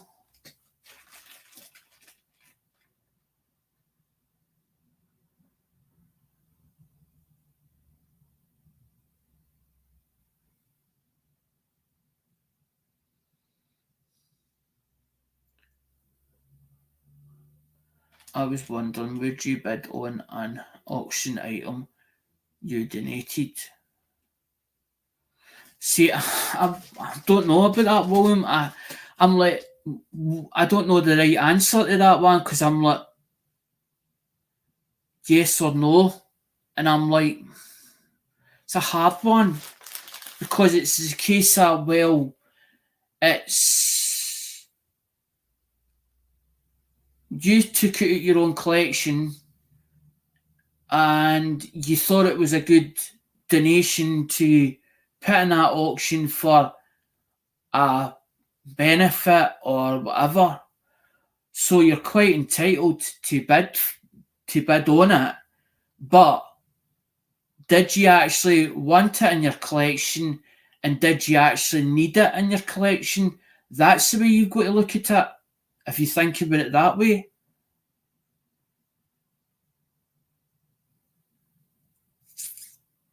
Exactly, I think, because it was for the kids. The $50,000 that was getting raised was to go to St Jude's auction, and people can actually see, because IDA will show the proof of it actually that it went to St Jude's, and a lot of people that tend to put items in, they do it because it's going to a charity. It's a charity organisation. A lot of people at the St Jude's auction bid on what they donated, I noticed. I didn't send any items in. I was going to send items in, but then I was like, well, will I get them there in time? As in I'm one of these, I'm the worst. I'm the worst for, I did it tomorrow, I did it the next day, I did it the following day. And then it gets to state, I'm like, can I be bored, innit? And then I'm like, I get some days I get good days and then I get the bad days, and when I get my bad days, I'm like, can't be fucking moving out of bed. Can't be even bothered. I can't even have, not even get the energy to bother to get out of bed. And I'll sit there all day watching YouTube videos or Facebook or whatever, and I'll be sitting there maybe in comments or whatever else, and that's all I'll do all day. But then if I move my ass, I'll be like, right, I need to get this done, and that needs doing, and this needs doing, and I'll have a long list, I'll have a massive list, and I'll go, can I actually get through this list? And then I'll go, right, if I do it in step-by-step stages, because I do get tired, my body's like, it gets so much, and I'm like, I need to go and sit down for 10 minutes. And then if I sit down too long, and I might go into watching something, and then before I know it, 2 or 3 years has passed, and I'm like, can I be bored? But going back doing that again, fuck it, forget it. I'll do it tomorrow. I'll do it tomorrow. So I'm like, well, I've done half of it, but I've not done the full of it. I've got that tomorrow or the following day. But then I'm like, I need to get my ass into gear.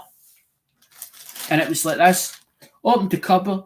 Well, I walked back, went to the toilet, walked past the cupboard and went, hold on a minute. Well, I opened the door and went, and I'm looking and I'm going, which box? I went, I've not really got space in that room. I went, because I nearly need to get space out of that room. And I'm like, no. And then I went, which one will I pick? And that 65 one was sitting right on the shelf, and I went, that one there. That one there. Pick that one off that shelf. But then I'm like, well, what can I use as a title for that live stream? And I was like, well, what can I call it? Can I just do it like Saturday Night Live as usual? And then I thought, no, hold on a minute here. I was like, and then when I went like that, it was a package. Durbin's had folded it like that, right? So it was sellotaped up, but the way it was across like that, that's the way it was across like that, in that package, right? So as soon as I saw it, I was like, I know what that is. I was like, I've said about that knife a million times before, and I'm like, and then I thought, hold on a minute here, and I went, I'm going to do this. I'm going to do it dedicated to Greg Arbuckle, because Greg's not here. I was like, so he can't defend himself. But I'm not going to say anything bad about Greg anyway, because I was only getting to know him at the last part of his life, or before he passed away, because I remember him being at the, he was coming back home, actually, funny enough, to be honest, coming back for one of the coin shows. He met Joe at the coin show and says he wasn't feeling too great. Went to go home, and as he was going home, he took no well, and ended up, before we knew it, he was in hospital, and then we get notifications saying he sadly passed away. And what happened was, his family started sending Joe stuff, and Joe started doing like benefits to or donations to Greg Arbuckle, or stuff that was coming from Greg's collection and getting shipped to Joe. And Joe says, right, I'm not really keeping it. I'd rather sell it off on behalf of him and then send the money back to Greg's family. And that's exactly what happened. And a lot of people that I've got, not everything of Greg's went to one person. A lot of people have got different bits of Greg's collection, and that's what I'm saying. There's one that's there's a Greg Arbuckle knife, and it's ended up in Scotland. So you know what I mean. So his stuff scattered all over the place for Greg, because Greg was an awesome guy. Greg was a really, really nice guy, and everybody had good words to say about Greg. And he'd done amazing things within the coin community, and he was well liked and well respected. And that's how I was like, well, I don't want to make it sound as if a dead man that's passed and I'm using his name. I'm using his name. I thought, but no, I'm not really, because I want to be able to dedicate this stream as in to him, because it's his knife. It's his knife. I didn't make that knife. I didn't make that knife. So I was like, well, I want to dedicate it because it's an artist. Is what I always says. Until an artist dies, his stuff is not valuable until he dies. Daryl, I actually emailed Joe and said, by the way, I really would like one of them, because I was like $90 or whatever it was, and I was like, hold on a minute, can I afford it at that time? And I was like, and I passed on it, and then I emailed Joe and says, by the way, I actually would like one of Greg's knives. I'd like that knife, actually, that paring knife. And says to Joe, well, if I give you I'm going to give you $95. Can you sort it out for me? Can you pass this to his family? Because I want to make sure he definitely gets it. He does receive it. Because I was like, because I know that if you make one mistake, if you make one letter of an email different on PayPal system, it can either go to the wrong person or it can stay in the system, and it takes ages for that system to put that money back into your account. And I was like, I'd rather go to Joe and for Joe to do it. I goes, but I don't care if I have to put a bit extra and give him as a commission. I went, but I would like one of the knives. I goes, you pick it. The knife. That's number 30. It says 32. It's got 32 on it. It says 32, so I don't know if it's number 32, as in within Greg's collection, or whether it was lot 32, as in the 7th of the 7th. Because I emailed Joe and says, "Look, I'm going. I definitely." Because he goes, email me. He goes, just email me. And I was like, did I think about it? And then I was like, fuck it. I will have one of his knives, actually. I don't really know the guy, but I thought, I actually like that knife. And that is a nice knife, that. And I was like, because I was worried about the size of the blade, because I'm like, if it's any longer, I was like, that can get confiscated. The whole package will get confiscated. But that was wrapped up between coins or whatever else. And then it probably said something different on the package, on the declaration form anyway. I know, William, I'm always bidding for something. I'm always see something that's tasty, and I'm like, I can go, I might not have, I don't have that. I'm like, I don't have that in my collection, and then I'm like, do I have, and then I'm thinking, do I have it in my collection? I don't have it in my collection, and then I'm like, I might have one of them in my collection, and then I'm like, hold on a minute, and I'm like, that actually could go on the wheel, or as no for minimum, but for first prize or first place, and I'm like, I'm going to have that. I'm actually going to have that. I'm going to have that, but I'm going to use it for my hangman, for my wheel. No, everything's from my collection. Some of it's for the game. Some of it's bought for the game. But because I don't ask for spots, because I can't, I don't have the heart to ask somebody, oh, it's £5, it's $5 for a spot, or it's $10 for a spot. I don't want people feeling they have to be obliged to play the game, to participate in the game. That's why I don't ask for a spot. But I say to people, if they're wanting to donate to the Shipping Pot Fund, donate as much as you like or as little as you like. Even if you have to do it over a period of time. It costs me to ship to America, as in I can send a bubble envelope, right, that is full, as in the actual size it is about that, and I can fill it to about, at least to about that, without overweighting it.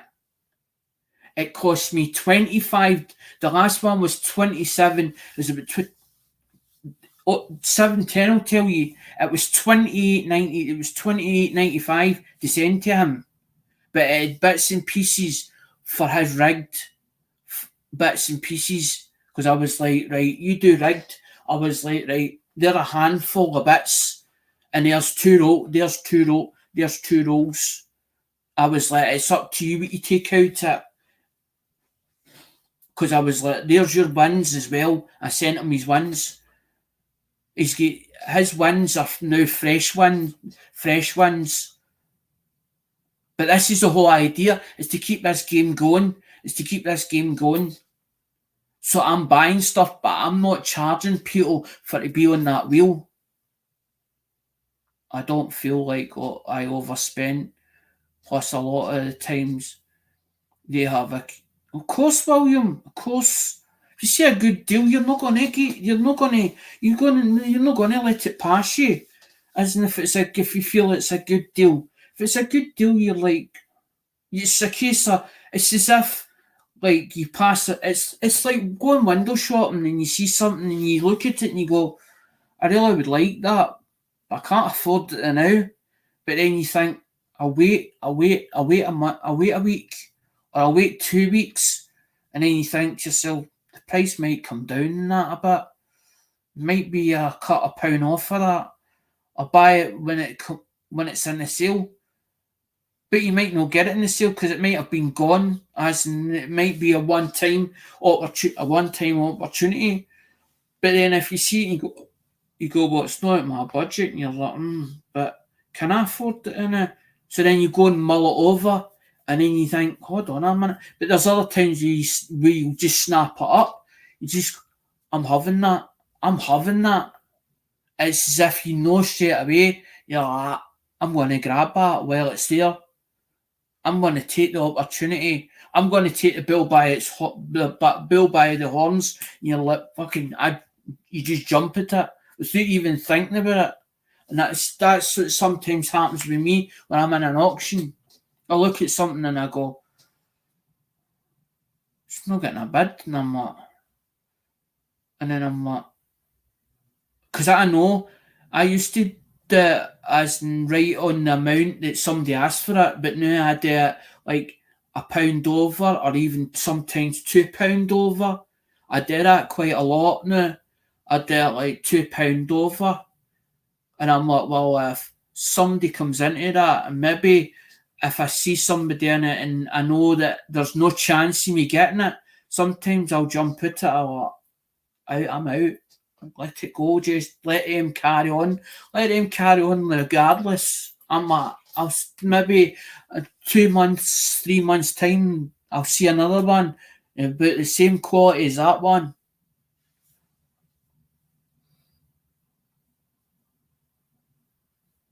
It's just like, if I like, I'll overspend by accident. But you probably Irish. You probably end up go and do that, or you feel you've went and done it, and then you've probably then looked it up online and then thought, hold on a minute here, I've actually had a bargain here. You thought you've overspent.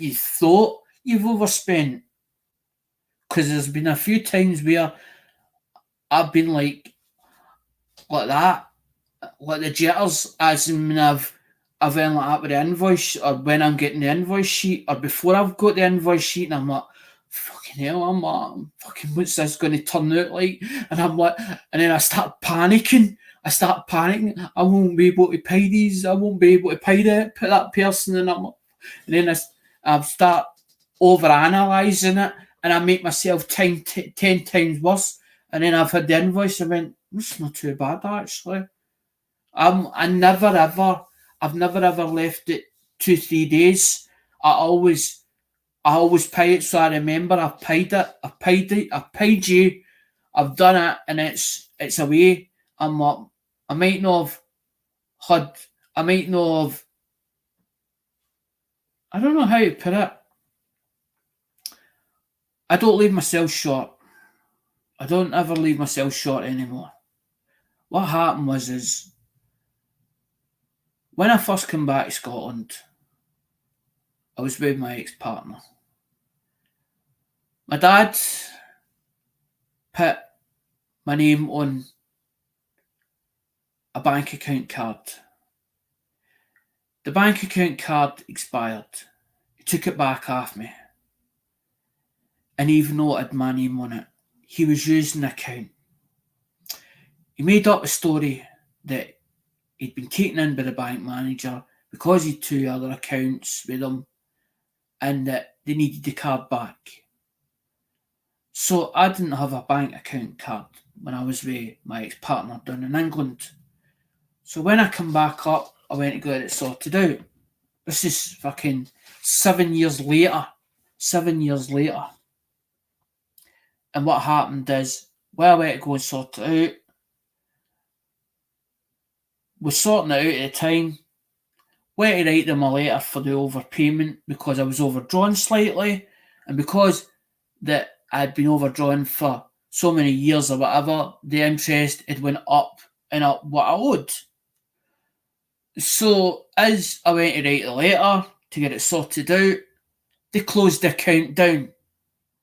They just closed the account down. So I had to go around all the different banks and nobody would touch me. Because even though that I gave them there was still something that was like when you get credit or whatever, sometimes you have like a black mark against your name, and there must have been a black mark that was showing up, and there was some banks that wouldn't touch us. So I went to Nationwide and walked into them, said to them about this, all the paperwork that they needed, or asked them what paperwork they needed. Went back the following day, and this is before they moved premises. They're actually, Nationwide has actually now acquired Virgin Money just recently. Same branch that I use as not the Nationwide itself, Nationwide Building Society, because they've got shareholders. And Nationwide then took me on, but the money I've got in there is sitting idle. It's sitting idle in my account. I've not got a fortune. I've got enough to keep me going. So the money that I've got sitting in there, I'm like, well, they're not fucking using it. They're not loaning it out. So I'm like, well, what can I put it into? And this is why I've put it into, because I'm using the money that the government gives me and using it for my hobby. So it means then that I've spoke to somebody off panel, off record, and they turn and says, I put my hand up to you. It says, you've thought about this one. Truly, you've thought about this one.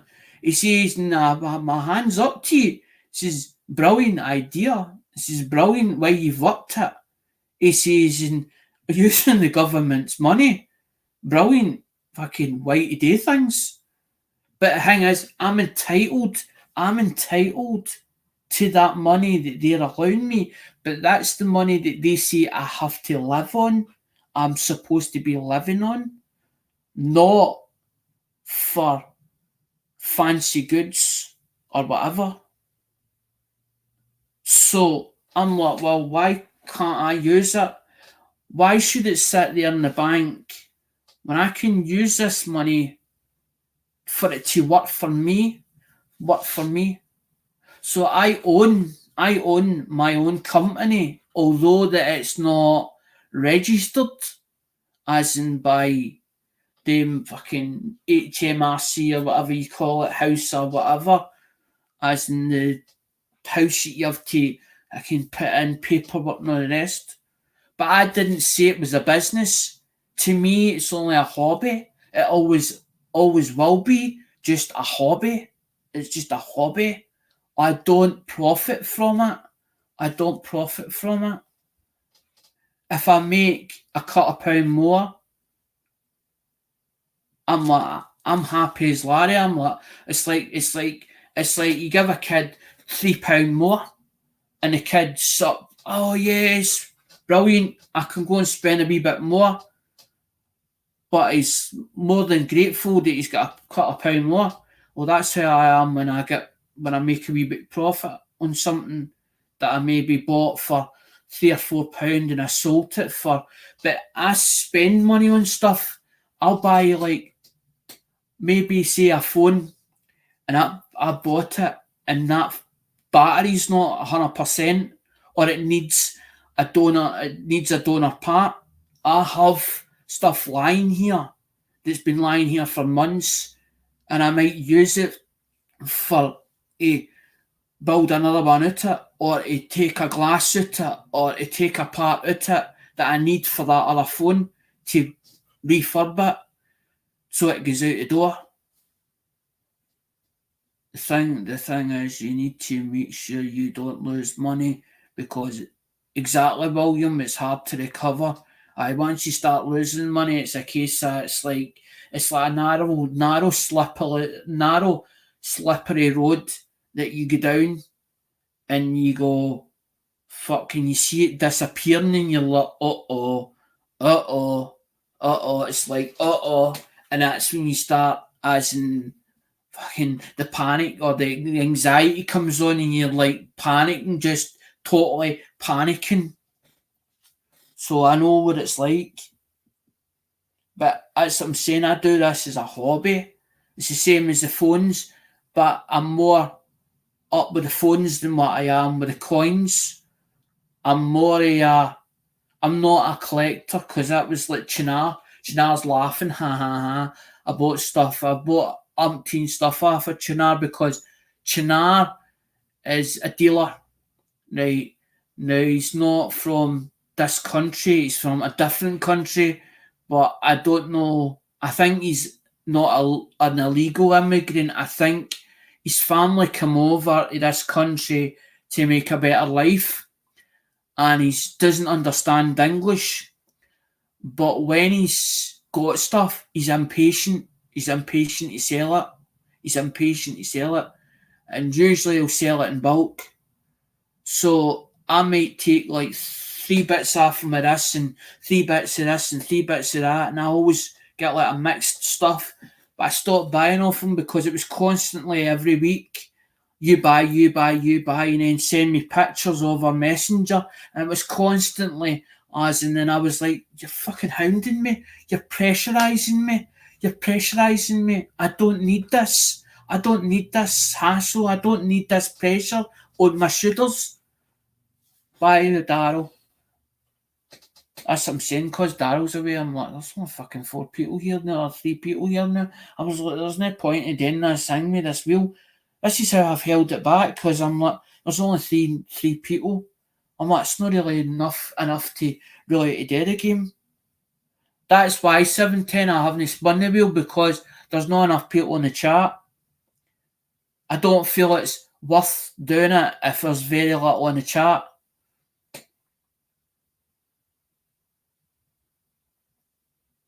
I don't sell coins, so I have no idea. I'm not making money off of metals.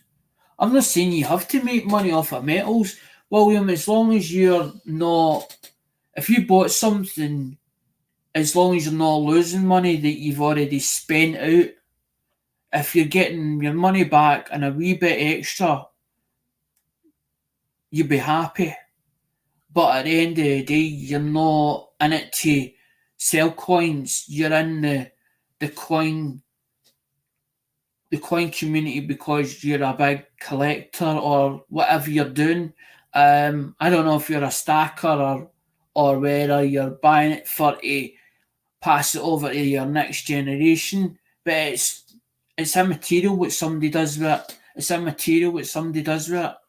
We're all in the coin community for a reason, and we all go on with each other. We all seem to go on with each other. Nobody I've seen that's really upset, but when they carry on with Justin Busman, I was having emails for God knows for all different people, and I felt guilty about it. And Mum went, "Why do you feel guilty about it?" I went, "He sold that stuff to me, but he sold it before I bought it. So it was belonging to such and such. Then he resold it again, so he sold it twice over, and I felt guilty because of what he'd done. But then my mum's like, "Well, you weren't involved in it. It's his problem, no your problem, no your problem." And I was like, "Well, mum, maybe you're right. I can see your point. I can see your point here." But it was the fact to me thinking, well, how would I like it if it was I'd been sold it. I'd been sold it, and he didn't send it to me, and then he resold it. He resold it to somebody else. So then it becomes somebody else's property. But it was your property because he sold it to you. But instead of sending it to you, he'd kept it and then resold it again. So he'd sold it twice or three times over. And that's what fucking upset me. That's what upset me even more. Because I didn't know the script or the story. It was what was going on behind the scenes. And nobody was telling me. Nobody was telling me. But everybody went to the coin show, but I didn't know who to confide. I didn't know at first who to confide in, because I needed advice to what I did in the situation.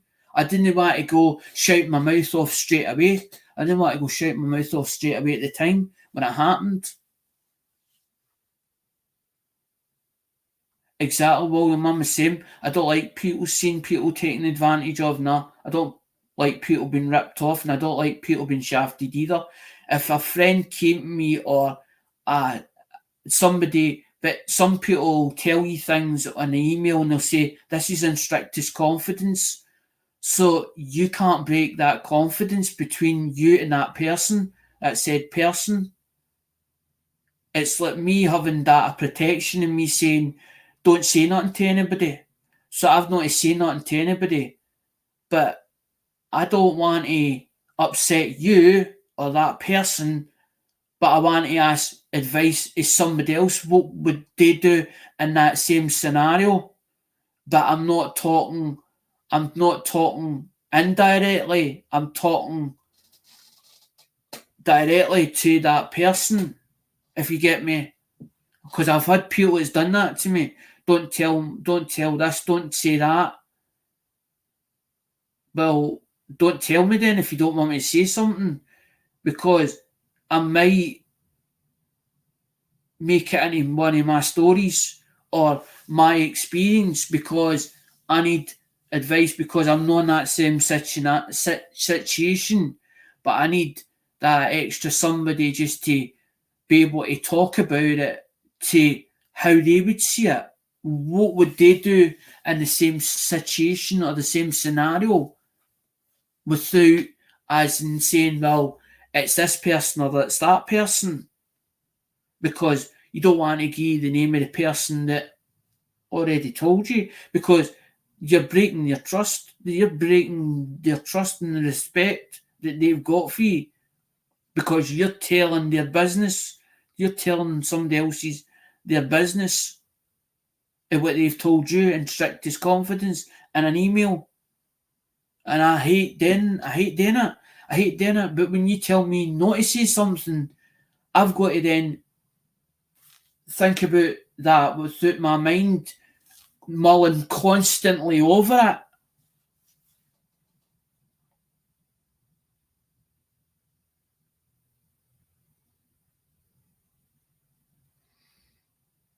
In general, it's always good to know about bad actors. hmm That's why when it's like the shipping pot fund, I actually spent that money, but I was like, right, I owe it $90 or whatever else that I was given, and I was like, well, the money came off of certain sales. There were certain sales done that money was then spoken for, but then I put it in the pot. But then I used it, and I was like, well, I owe it to the pot. So I was like, well, that $90, but I used that money appropriately because I bought other stuff with that. I put it back into the channel. I actually had put that back into the channel, but I felt bad because I'd used that money. So I said to people, as in honestly and upfront, I've used this money, but I put it back into stock. I put it back into silver and bought stuff out of said auction because I bought stuff off at Durbin's and was slightly short that month. I was slightly short. So I borrowed that. I borrowed that money to pay off an invoice, but put it back into the channel. So I didn't really spend it as such. I do the same way I do with eBay. If somebody bought something off of me, I send them their goods, but that money that it's cost me on postage, I take it out of the money that belongs to me, So I'm paying myself. I'm actually paying myself that money. But then what I do is I remember the names because I try and keep it down to a certain level that I remember how many people that's actually done it. Like David Carlisle's put money in, so I've got David Carlisle's as in the email. Well, a PayPal email, but I've kept that PayPal email so I can go back to it. It's the same as Ink's, but I've not took money off Ink as in illegitimately or fraudulently. Inks came to me and said, by the way, you said about shipping, you've got stuff that you're going to send me. Do you need any? Do you need any? Do you need any? And I says to him, well, it's up to you. It's up to you whether you want to or not. And Ink's like, well, how much do you reckon? I'm like, well, I know what it costs me, but I'm trying to make sure that I don't overcharge anybody because it could be less than that or it could be more than that. But I says to other people, well, I don't mind putting in or halving it and saying, well, it's going to cost you 25. Let's half it and it's 12. That's fine, William. I'm going to Ingwe Hunt's Dream and Martin's Treasures. Martin's the guy. Martin, good guy. I don't know BH Ringer, but I know Martin's Treasure. I think I've got him on as in I'm sure that I support his channel, Martin's channel. If it's the same Martin.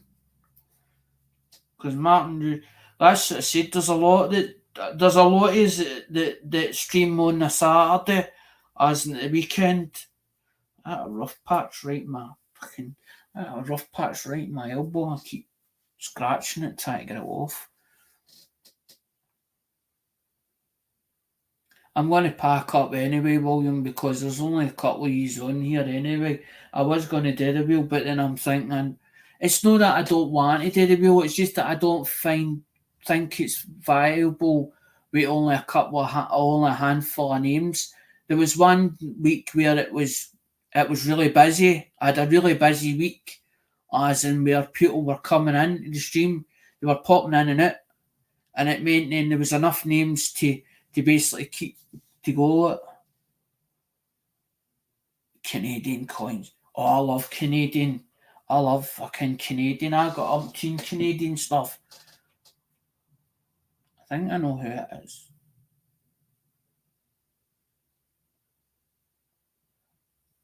William, see if you put the name of the channel in the chat, the actual name of the full channel. Because there's a couple of mods that's kicking about. One of the mods will actually bring me to a link, and it means then I can take the link off of here. Because I can go back to chat.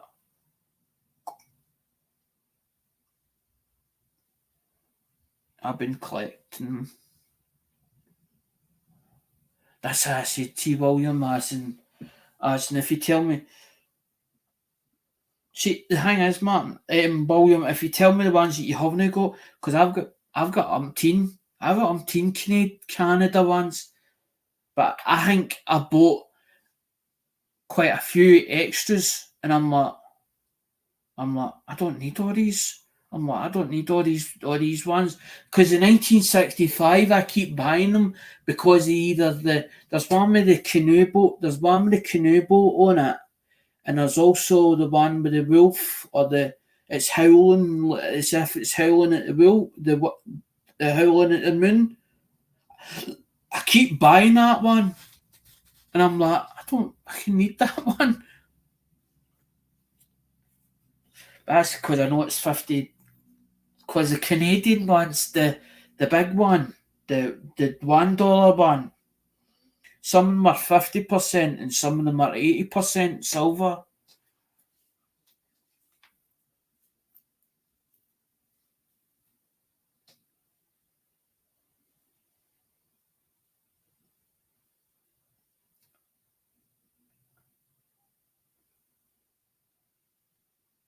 But didn't Martin used to be? Didn't Martin used to do?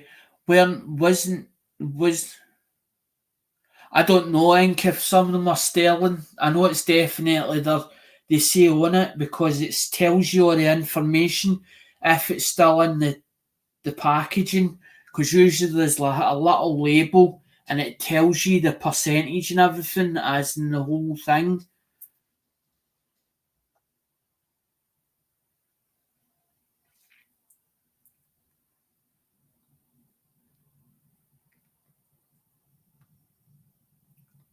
Blister, if you've got the channel link, can you put the channel link out there? Because I'm going to come off of here. I know it's only 2 hours, but there's no point in doing the wheel. I'd love to be able to do the wheel, but I just don't think it's feasible because there's not enough names. There's not enough names in the chat. There was only 4 in. I was hoping that there would be more, so it would be worth running it because I've got the minimum packages for 12. Sorry, William. Blister's in the chat.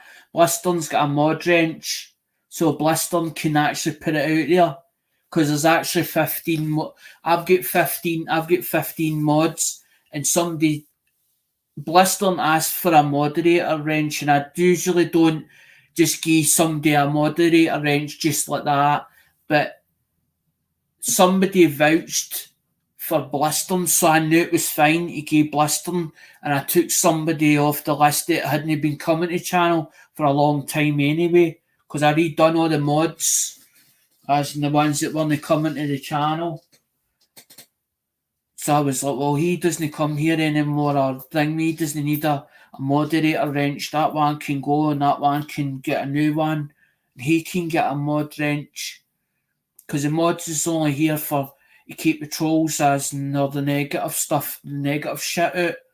But I don't mind if somebody comes in and says, by the way, such and such did something to me, because I'll be the one to turn in an email that I get stuck in there. I get stuck in there. As in somebody comes to me or somebody comes in my chat and says, by the way, such and such did this. I'm like, did they?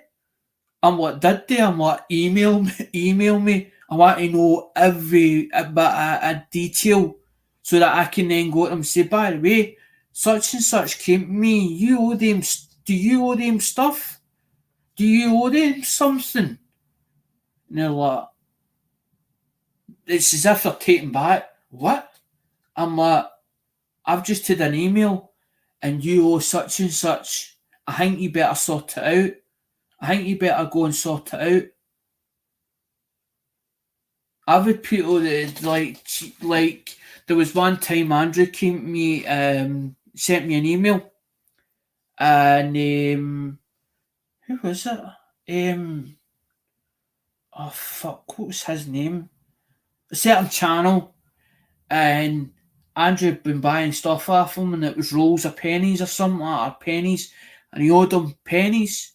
I fucking pulled a cunt up. I went, hey, you owe such and such pennies. I says, you never sent them. I says, don't you think you better sort it out? I says, but I don't want involved in this. I says, because I don't want to be piggy in the middle here. I says, I'm just saying because such and such has told me about it. I says, no, I'm not too happy. I says, because we're all supposed to be friends here. I says, that's a good friend of mine's. I went, you better get it you better get it sorted. I'm not one of them, I'm not a gangster, but I don't like people trying to think that they can shaft others, as in because they'll what they'll do is they'll do it to the vulnerable ones or the ones that they think that are intimidated by them.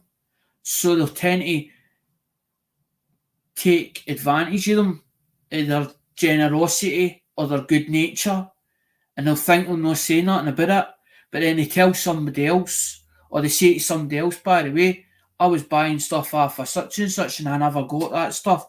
But you don't feel guilty about it because it wasn't you that did it. You didn't tell them to go to such and such.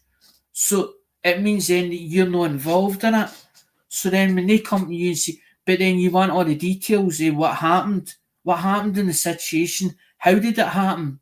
Because you don't want to go in there with all guns blazing and it's not the full facts. You want to be able to go in there with the full facts and evidence to say, by the way, such and such. But you're not going to tell them such and such came to me. You're just going to turn around and say, by the way, I've heard through the grapevine that you did this to such and such. I think you better sort it out with them.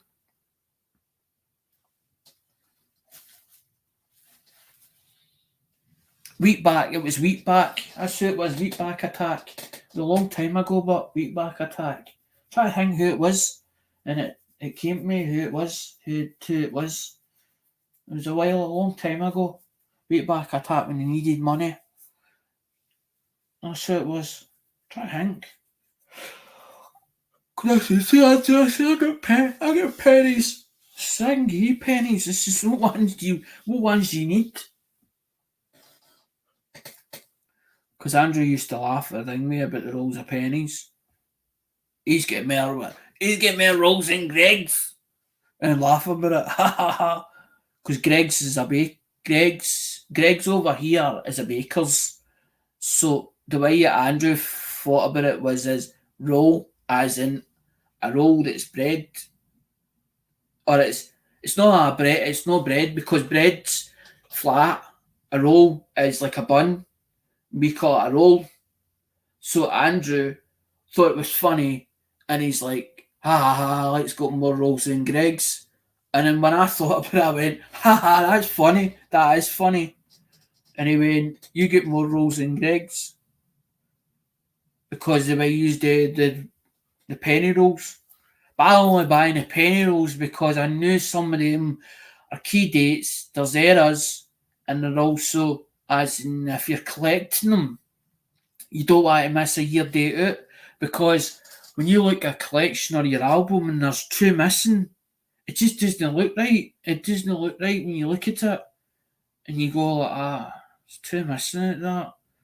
Now, where can I get them two from?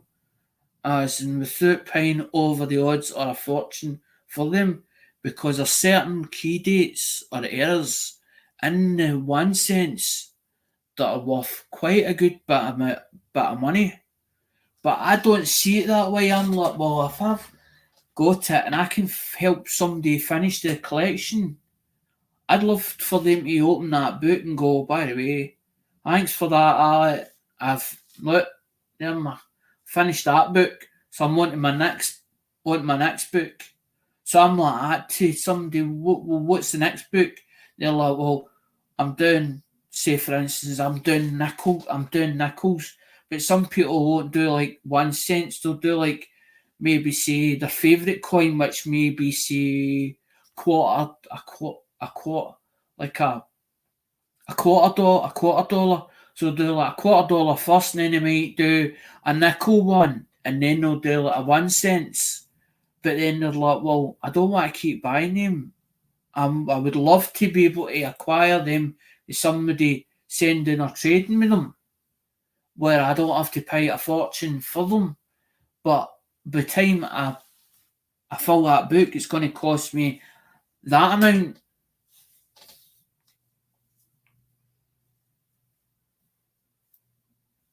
I just wanted to feel part of the community you know, feel left out or an outside or an outs or be it or feel an outsider. And I got on well with a lot of people that was in the community. That's what happened, to be honest.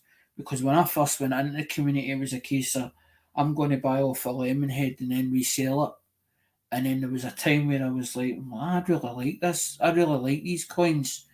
And then I started thinking, well, I want to be able to have a collection or physical coins where I can show people as no, I bought that for such and such, and I'll hang me. I want to as and be able to sell some as well or trade some and all with other people.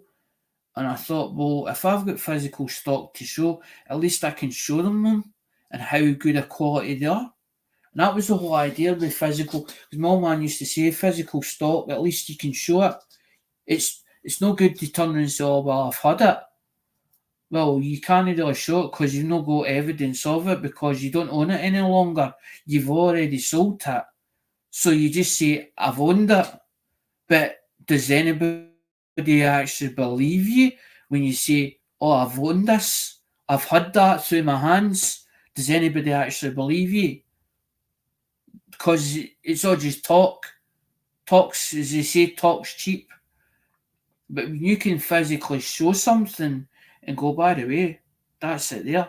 And somebody goes, well, have you got any more of them in that kind of condition?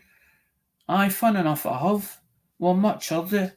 Oh well, they're only three or four quid. They're not really going to worry about three or four quid a piece. It's when it comes 20 and 30 and $40 a piece.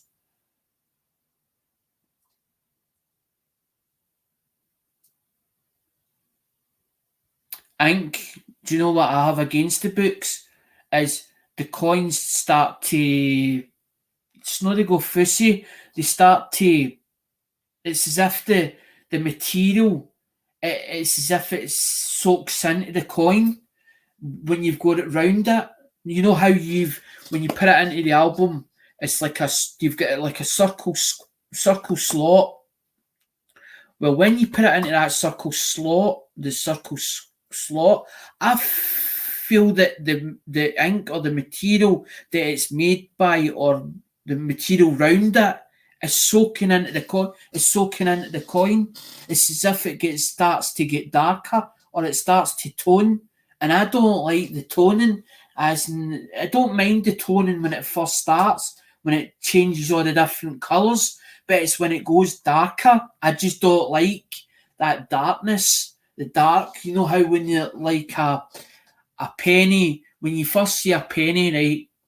A BU penny is like it's bronze, and then it goes as it's getting older, it starts going darker, and then it goes like that chocolate. To me, it's like dirt. It looks like dirt, and it's the same as like a silver when it goes black. It's the same. To me, I don't. It's got, even if it's got detail on it, I love when it's got plenty of detailing on a coin because I can still see the detail in it, even though it's black looking. Because at least you know then, because when silver tarnishes, it goes like a grey black. But I don't wash coins. I don't clean them. I'm a bit like, don't I? And I'm like, will it devalue? And I'm like, to myself, will it devalue by cleaning it just to take the dirt off, the blackness off it? Because I know underneath it's silver, as in because if it's turned black or it tarnishes, that's it. As it's only because the dirt is ingraining in it because it's sitting in the air and the dirt is attracting it. Because if you think about a car, right, and you take it on the road and it gets road dirt all the time build up in it. But it's the same with a coin. If you have it in a dusty environment, the dust is going onto it and then it attracts onto the coin. So the longer you leave it on that coin, the more it builds up and it tarnishes it. It's trying to explain the process, how the process, how the process, how what happens with the process of a coin aging. That's what I'm trying to think. The wording, the proper wording for it to explain it in layman's terms. Because I'm like that. I'm simple. That's why I say I'm simple Simon. I'm simple Simon. I've got to have somebody explain it on layman's terms or simple terms for me to understand the terminology. The terminology. But the thing is, I understand the terminology because I worked with my mum, and my mum, fun enough, we got into a printing shop where they actually printed booklets. It wasn't coinage they did. So you start to understand how the machines work and how the machines function, as in seeing it on a production line, as in where they can turn the speed up or slow it down. So you start to understand, because you think about it, if it wasn't a book, if that was a coin getting done, as in as it's getting made, that's how I understood it a lot better. Because I'm thinking in my head, I'm imagining it in my head as it's processed, as the coins are getting processed, as the coins were getting processed. So I'm thinking about it in my actual head, visualizing it actually in front of me. And that's how I was like, well, now I start to understand it. But see, when it gets the terminology, like the when you know how when you get like the dealers and it's the terminology of that, as in the abbreviations. Sometimes I tend to get mixed up with the abbreviations. Yeah, that's fucking phones. It just fell all over the fucking place. Fucking on the chair again.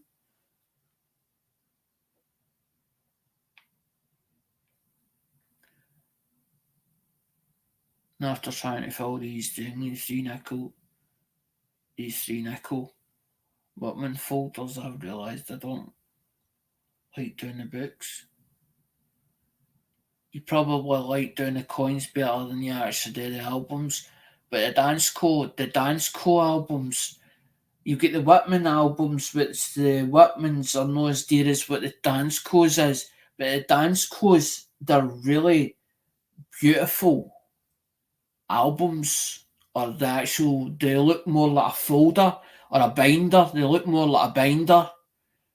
But the way that they do them, like the nickel one, it's got little windows. It's got like two sets of windows, as in two little windows, and all you do is you open, you slide it back, and all of them are date yeared. The dance codes are a bit more. But somebody actually gifted me one, and I'm still in the process. I'm still in the process of putting them in. But then I've got like rolls of like nickels sitting next to me and all that, and I'm like, if I start opening them up, I'm like, they're fucked as not opening them up. And I'm like, I would rather have a couple of people that turn and say, by the way, I need that year date as well. It means then there's less laying about, especially if I open it all up, because that's how I started doing the pennies. Started doing the pennies, and I'm like, well, what if I did them in like twos or threes at a time? And I'm like, what if I did them in like a five lot, as in like five singles, and did them that way? Done them for like $1 or $2.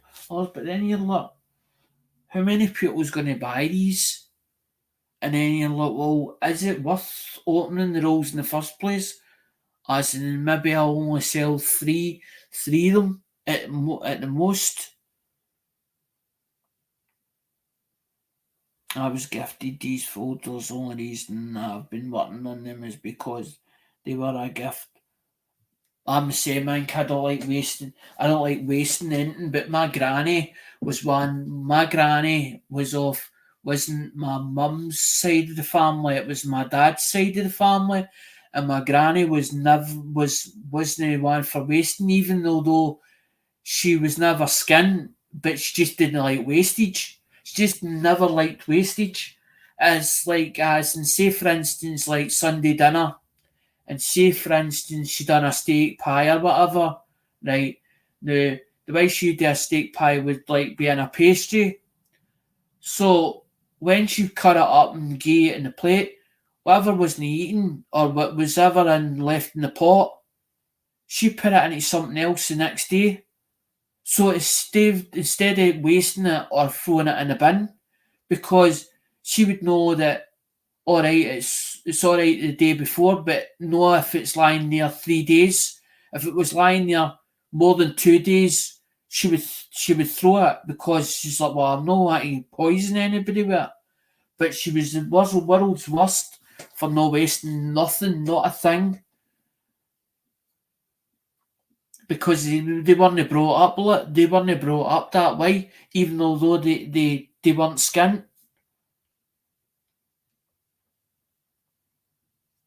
They would rather go to somebody else. And there's sometimes where I'll tend to say, for instance, maybe I've opened coins up or whatever, and I'll either put them in a roll and leave them there and hope maybe there'll be a time where I'll do something with them, or I'll see somebody and I'll think, that's the right person to give them to. Like, I've done it with 710, where I'll go, by the way, I sent another 2 rolls. But it's not a case of, well, I want to give them to his supporters. It's up to him whether he wants to give them to his supporters or not. He might see them and go, they're worth more than hangman more as in as a roll. I could sell them then. If you want, it's up to him what he does with them. I don't want to give people ultimatums or make them feel that I'm giving them ultimatums for sending it in the first place. I just thought it'd be a nice gesture for be able to, for them to share something out to their supporters or whatever, to give back, where it's not costing them money or costing them a fortune. Because that's the case that I want to be able to grow the coin community into the next generation, to keep the hobby alive. Because if you keep, it's like having a business and you keep taking out it. It was right. I'll tell you a true story. We worked for a company called Thomson Lythor, and it was the old man's business. Right now, he built up the business and made it really profitable. Right, and he gave it to the 2 sons. The 2 sons took over the business, and they took every fucking penny out of the company, and it ended up it went bust. If they didn't keep taking out that company would still be going today. So if you're taking out the hobby, right, and all you're doing is taking out it for a profit out it, you're going to kill the actual hobby itself. But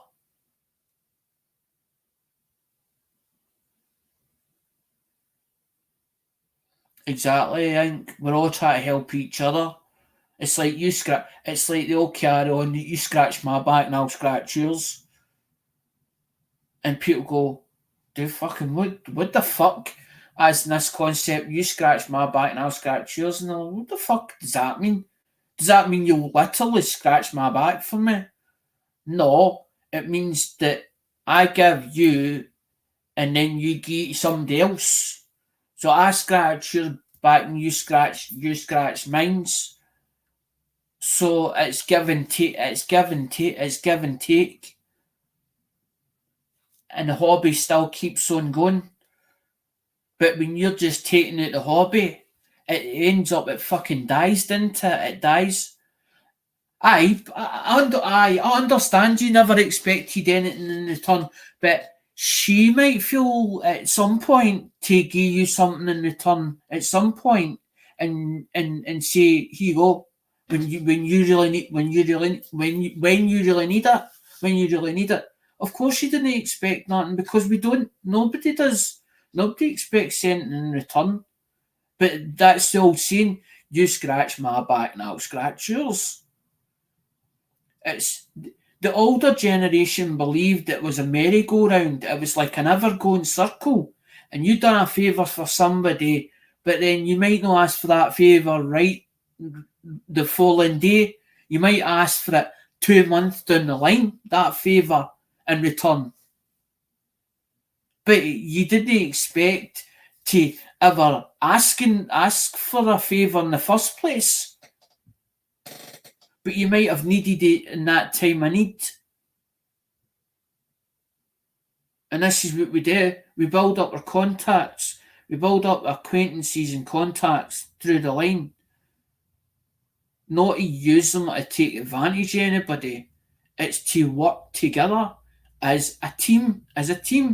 Because it's like a football team. When they put a team together, they all work with each other. They're not fighting and arguing amongst each other and all the fucking drama, because that's all we ever get on YouTube. Every time you see it, something else, a drama, somebody else. Oh, fucking here we go. There's a sob story coming. Neither fucking that just happened to me. And you're thinking, well, do I fall for it, or do I just look the other way? Do I say that I'm sorry for it happening to you, and just as in hope that they get over it?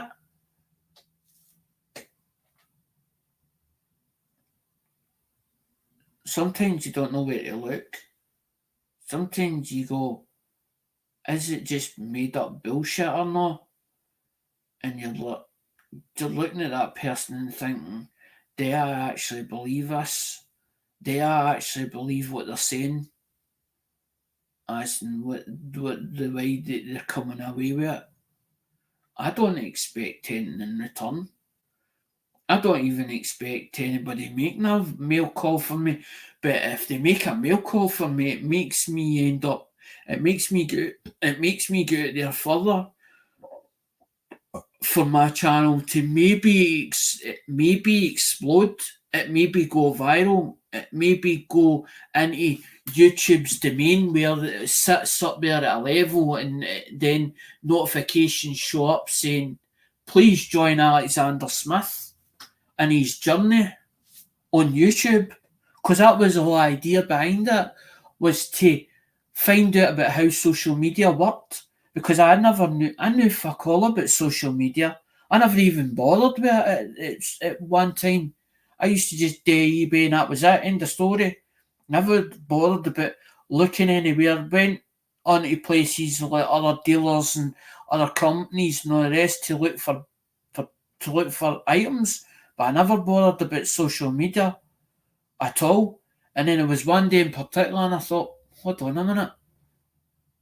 When you see all these, when you go out in the street and you see people giving out flyers for clubs and all that carry on, you start thinking about promotion media, as in the way when they're giving the vouchers away. And that's when you see that and you go, hold on a minute here, maybe I can use this to my advantage, but how do I do this? And then you start looking at other avenues. Oh, how do I make flyers up? Do I go on the street? Do I talk to people? Is there another way that I can maybe as in go into online and do it that way?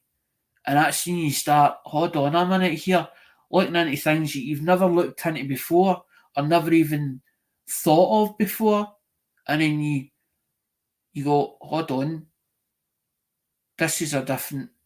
It opens your eyes to a lot of new things that you've never thought of before, and when it starts opening your eyes up more, then that's when you start, hold on here a minute, maybe this could work for me. As in to get to the next goal, as in maybe I get further in life further on. Actually, I was like, this is interesting, this. But I'm still not, I'm not monetized, but I started to not fret about it, because I was like, I'm making myself worse by fretting about it than making myself, as in forcing myself to want to get to this monetization. And every time I looked at the revometer in my actual, when you go into your channel, you go at the bottom, there's a revometer, and the red vomiter was sitting like there. It's 294, and I kept looking at it and I thought, that needle's not moving. That needle's hasn't even moved. I'm like, how do I get that red vomiter to go as in further up? And I'm like, but the only other way is to do videos or whatever. And then I was like, well, I don't really like doing live streams, but I would rather do videos, but I don't really want to do videos of myself. I'd rather do them on the coins, as in because they're really the feature of this channel. And I'm thinking, but I'm going to have to talk whether I like it or not to people for people to understand where I'm coming from and actually explaining the coin itself. And I'm like, it's not as easy as I thought it would be. And I'm like, do I know enough about these coins and the history behind them and the explaining the introduction of how they come about and what the design's all about and all that stuff. I'm like, do I really have it in me to do all this? And I'm like, well, if I don't try, I'll never get anywhere. And that was the whole idea behind it. How far will I get with this? And then I'm like, well, if I fuck it up, then it's only me that takes the consequences of me fucking it up if it goes the opposite direction. But I don't think it has. I don't think the channel has really went in the wrong direction. I think it's got to a point where it's stuck where it is, and that's it, end of story. And I'm going to have to accept it. I'm going to have to accept it eventually. But I don't want to give up. I don't want to give up on it. I just don't want to give up on it. Because me giving up on it, I feel like it'll feel like me being defeated, as in, and I'm no one for giving up. It's like my daughter has got something that she's got sunk her teeth into, and she's not going to give up on it. She's not going to give up on it because what happened to her, she's wanting the justice for herself, as in to what she went through, or what she went through, and she's not going to give up until she sees she sees justice, because she feels as if the person that what they did to her was wrong in the first place, but also they didn't get the justice that should have happened through the justice system itself. So she sunk her teeth into that she feels that she was hard done by, or the justice that they served on him was wrong in her, was wrong in her eyes, was actually wrong in her eyes. And she's got it in her head that she's not going to give it up. And it doesn't matter what I say to her, I'm not going to be able to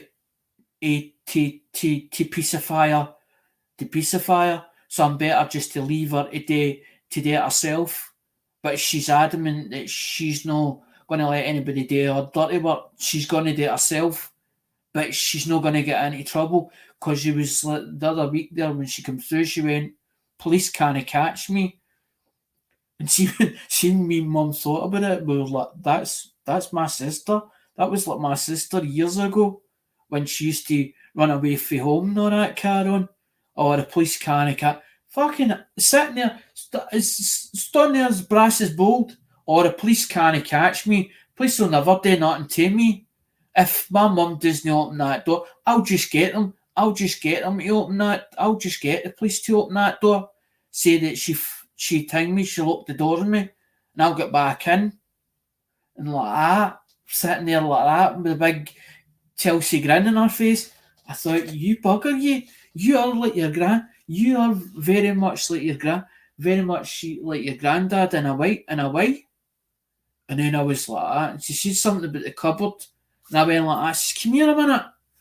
I went, he's in there. I went, he's in there. And she went, like that, right?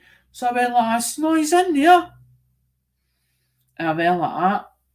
I went in the cupboard and I went, he's in that box. She went, you're joking. I went, no. I went, I'm being serious. I went, but that needs doing. I want her to be part of it because I felt like I missed out on 10 years of on 10 years of her life. But the way it was done for to get me out of that house. My ex wanted rid of me and she couldn't work out a way to do it. And she done it in a dirty way to get me out, to move her new guy in. But she didn't want me having any contact with the kids whatsoever, either of the four of them.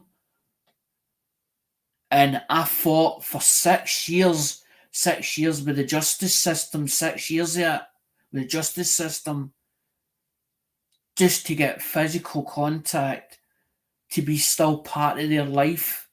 But I never ever gave up on my kids because for me, when I went back to the home to get my stuff, and I didn't realise that the rain was up the top window, and it was the oldest daughter that was watching me for the top window as up the stairs, which was the bedroom under the kitchen window, and on the family home that we got.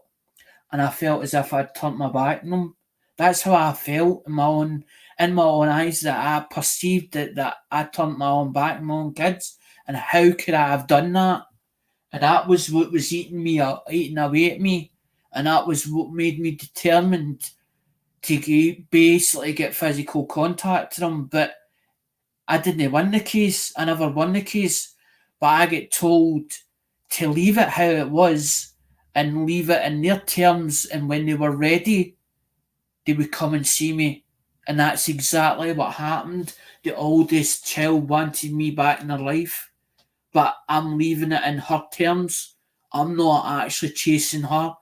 I'm not chasing her because I don't want to pressurise her or feel I'm forcing myself upon her.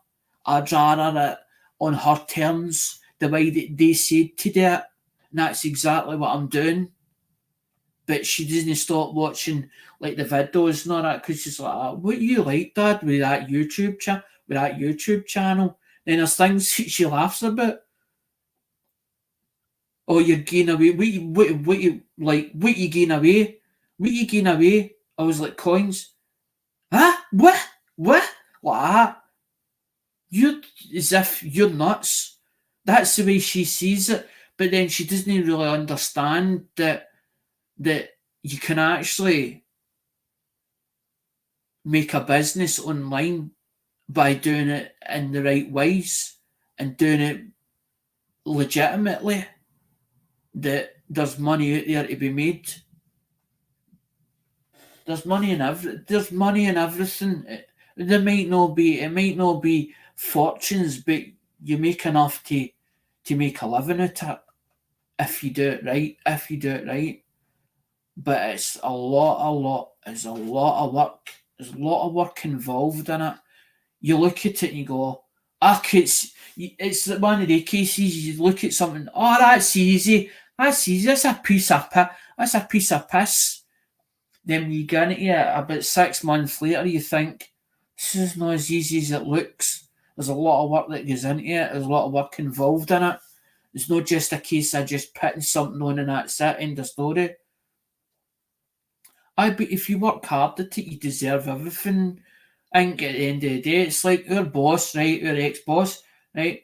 Now, it was John Barr that pointed it out one day, right? And he went like that with jealousy, right? Now, I never thought about the word jealousy. I've never been jealous of anybody in my life, right? Now, we worked for this guy, and John Barr he goes, I love seeing these cars. He says, you see these cars going up and onto this ramp, or there was a ramp that went all the way up, right? And it was up to the, as you come into the gates, there was like a underpass, and then there was a set of gates, and on the left hand side there was a ramp, and it went up and there was two units, two sheds. There was a big shed there, and there was another shed there, but they weren't using the back shed. So the guy that we worked for had the back shed, but nobody knew we were there, right? Because they fucking closed it up and says that nobody to work up there. But we man had obviously worked a deal out with the guy that fucking owned the place or whatever and was renting it out. So we were up the back, nobody fucking, we never bothered with anybody, right? We never made any much noise or whatever, right? But it was cars getting fucking painted and all sorts fucking in the place in this unit, and it went like an L shape, right? John Barb pointed out one day, he says, I love how these cars go up. He says, and then you see them all coming back down it as a little line up, coming back down the ramp, all beautifully done up. And he was talking about something, and the word jealousy popped out. And I was like, what? He's like, aye, these other ones are fucking jealousy what yous are doing. Fucking not doing nothing. We're just working as fucking normal people. As in working away, doing what we've had today for earn a wage or whatever for him, so he can get, so he can sell stuff, or so that we can tidy it up or whatever. We're doing a service, we're tidying them up, getting them ready, cleaning them up or whatever. They're getting painted up and then sent to fucking intercity motor auction, because this guy was, that's where he took them to, was intercity motor auction. But you're not talking about like there was like 6 a month. It was like 6 a week. There was like 12 cars a week. And what would happen is maybe we would get like maybe say 8 done, and then there would be like another four on top of that 12. So there'd be like another four put in, and that'd be like the following week's work. So we were always backlogged with stuff, right? So by the time you get the first load out, you get the second load in, and it fucking was like this for months and months and months, for years, right? For years. But when John Barr pointed it out, the jealousy part, that's what made me think, hold on, why are you jealous of anybody for? Jealous of what? What are you jealous of? This guy's working 24/7, 7 days a week, and working hard for it to work for him, as in as a used car sales dealer, right? And then what he has today in life, and paying people as in half decent money a wage for doing the job that they're told to do, that he expects to be done at the end of the day. But when John Barr said about the word jealousy, that's what made me sort of think, fucking jealous about what? You're jealous about what other people have, or what you have, or what others have achieved. And I was like, fucking what? I was blown away by it when John Barr said it. And he was in his late, but must have been in about his late 60s or something like that, this old guy. But he was a very wise old man. He was only maybe about 5'1" or something, 5'1". I always remember John, because what he used to do was he used to send up newspapers for us, but I'm talking about in bundles, what fucking big bundles used to come up, and then he would time me, maybe have a talk to him in maybe half an hour or whatever. But he had a garage underneath us, because there was like a set of garages. There was a set of garages like this way, and then it was like tin shed. There was like a tin shed roof on top of that, and then there was the ramp that took you into the back building that we were in at the time. Nah, you're all right, Andrew. You're not late.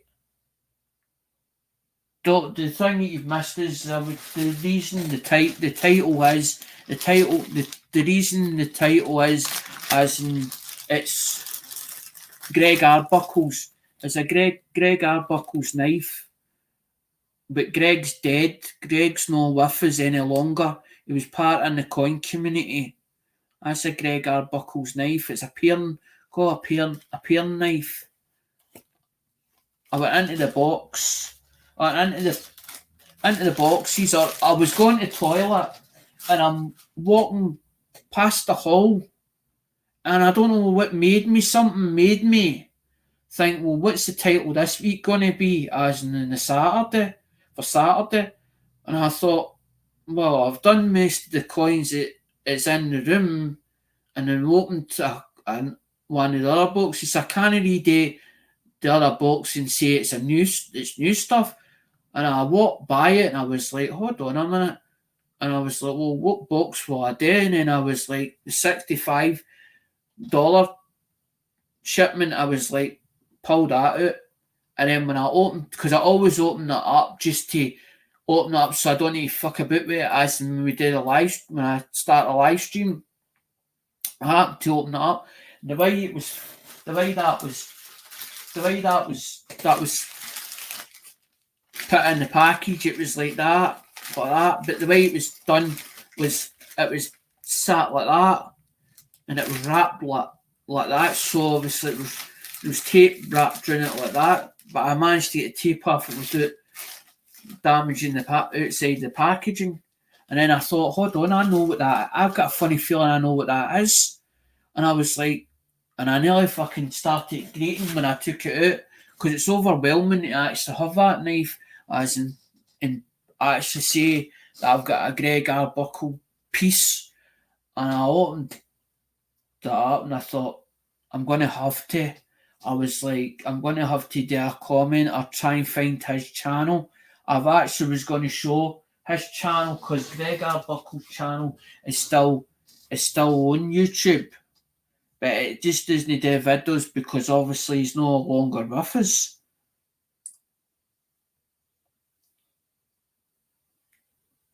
Because that's what I looked at. I put Greg Arbuckle coins in, because that's what I was like, I don't think it is. But then I was like, how do I find it?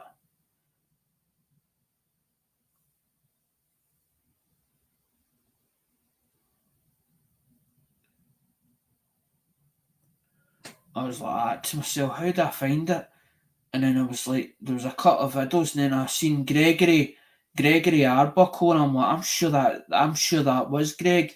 They just called him Greg. I don't remember him ever being called Gregory. But when I looked up Gregory and I seen the videos, I knew straight away that it was his videos, as in like the shorts, because he's got a full load of shorts, and one of the shorts is like there. So that's Gregory. That was Gregory's channel. I'm sure it is. I'm sure it was as Gregory's channel, because the last video he ever done was updating the leather work, because he actually met him at a show, and fun enough, he was going home for the show, and he took no well, and he ended up in hospital, and then the Durbin's got I don't know if it was an email or something, or a phone call. He obviously passed away, but I can't mind what was he died of. I can't mind, because it's been over like a year now, at least a year or more than a year now. And that's how I put on it. And then I'm trying to think how to write because I've got a problem with trying to write a description, because I'm trying to write the description so it was fitting, but not to offend anybody by it. As in when I wrote the description, actually for the title or under the title, because you don't really need to write description, but I tend to try and write a description that's not too much in it, that says too much in it, but also as in so that people can actually sit and read it to a certain degree and understand what I'm trying to say in it.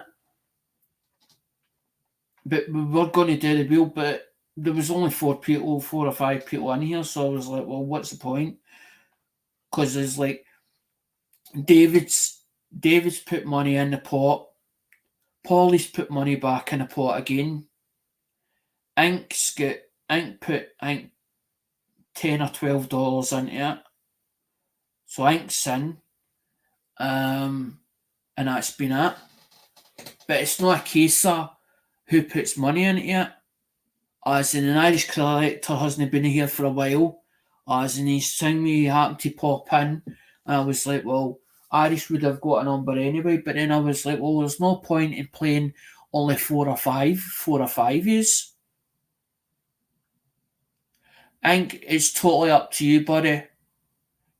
Because what I've done with Polly is I've told him, I said to Paul on Messenger, because I got Paul on Messenger, it's down me because sometimes he'll write me long spiels. I have to sit and read them, and it takes me time to read what Polly's said in the long ones, in the long paragraphs, as in when he starts talking about things, certain things. But I don't want to discuss what we talk about anyway. But I said to Polly, even though that he'll get a second package because he's paid for the first one. Because I was like, well, if people put more in, right, that covers the postage for the first one. But if they donate more into it, if they want to, as to cover the postage, it means then that they get put into.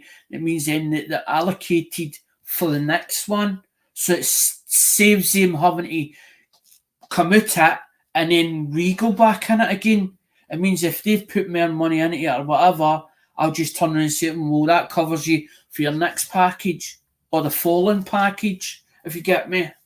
Or as in, because I'm like, well, at least then if I've sent it tracked, I'm going to give you a track number of it, which means then you know I definitely sent it.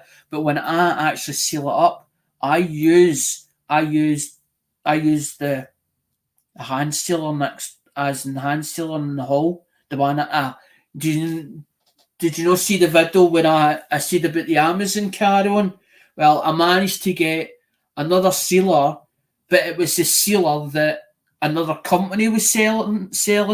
But I managed to find out where they got it from, and I actually bought it for where their supplier was, and got it at 300 millimeter. It was 300 millimeters exactly, and every one of the heat sealing elements were 300 millimeters. They actually fitted, and I was like, fucking belter, because I'm like, maybe that machine's wrong. As in it's 265 or 285 millimeters long, as in it's no actually 300. Because I was like, why is these not fitting? Why do these metal wires seem to be longer? And I'm like, are they badly cut? Somebody's just been like, I'm going to measure and take quick, like that. And I went, right, just cut it there. And then put the ends on it, and they've created another bit, quarter of an inch at each end. Because I was like, why are these fucking not fitting? Why did they seem as in about 2 inch longer at one side? And that's what fucking really pissed me off. Because every time I got a set of another element and I went to put it on, it wasn't going onto the machine. It was fucking 2 inch too big. I ran so far away. Well, it's 2 inch too big. I saw I went off my fucking tree. Fucking hell, man. Fucking hell. No buying for Amazon again. Every time I buy for Amazon, they're fucking alright. Everything. Because I look at pictures. I'm looking at pictures that Amazon put on as pictures, right? And I'm visualising that these bags or whatever I'm buying is the actual picture that's been used. So I'm looking at it going, well, that should be right. And then when it comes, I'm going, fucking know what I wanted. I know, it's not what I wanted. I don't need to use clear tape anymore. That thing seals it. It heat seals it. I think it heat seals it. It actually heat seals it. If you do it right, as in if you turn it to a certain degree, if you turn it too far up, it'll burn through the material. But if you put it just enough, it'll actually heat it and it'll seal. It'll seal two sides, seal two of them together. That one's a lot better than the new one. It's fucking far superior. I paid a wee bit more for it. But then I was like, that's the right one. Because it presses down. One side it presses. If you press one side down, the other side goes. Does the other side stay up? It balances itself out.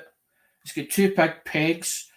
It's got like two big fucking pegs sit at either end, and you actually got to go like that to shove it forward to then put, because it the last when I redone the heating line, I've been using it for that long. It actually burnt the eyelet out. It burnt the eyelet. See the eyelet, the peg, where it sits round it. It burnt because it's heating up constantly. It burnt one side of it. So instead of it being an eyelet, there was actually a space there, a gap about that much as in it. I was like, that's done. So I can ring me another one. I use the tapes and the thing. I know. I'm like, I don't want them. I don't want them in it. So I make it harder, because everybody. I've sent a few people stuff out, and they're like, "How the fuck is I'm supposed? How do you think I'm supposed to get in this?"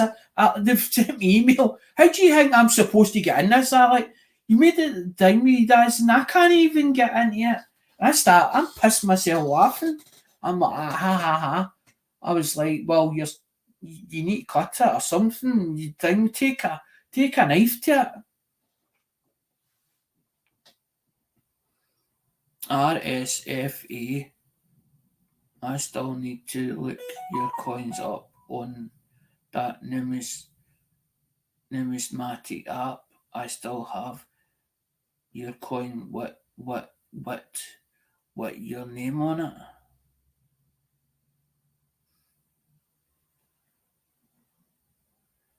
Aye, but your tape over there's far superior than our tape, as in the stuff that Durbins use. There's a few people that sent me stuff, as in George sent me a package, and I could not bust that tape.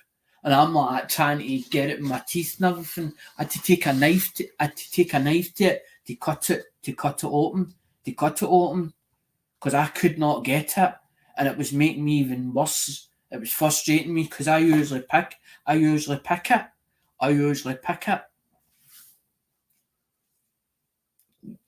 Irish is right. Their tape is fucking useless.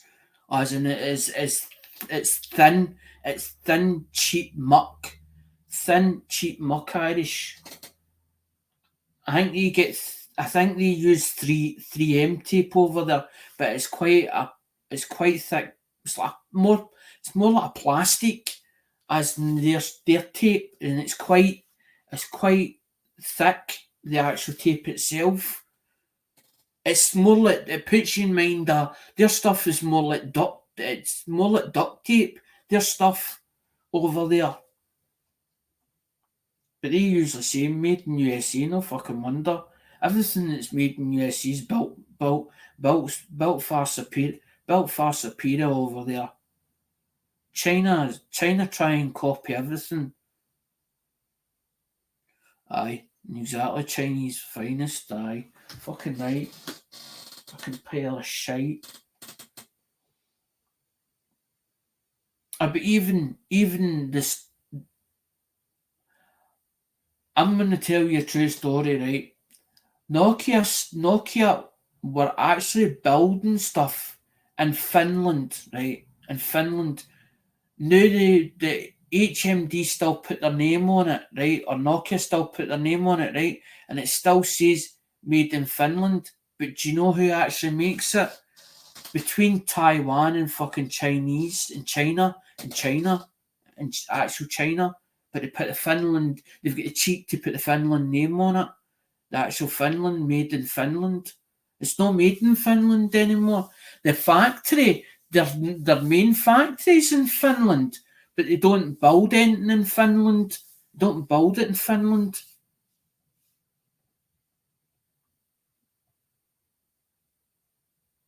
I am happy to hear it.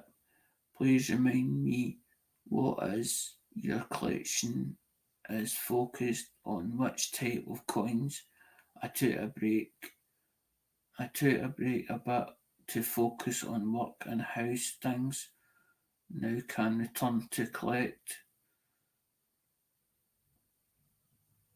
I collect anything and everything. It doesn't necessarily need to be silver with me. If it's something with a reverse design that I like, I'll pick it up.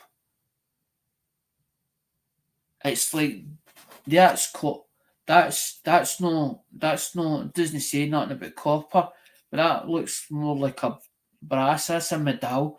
A medallion. That one there, because that's it says Hawaii becomes a territory, as it says on it. Hawaii becomes a territory,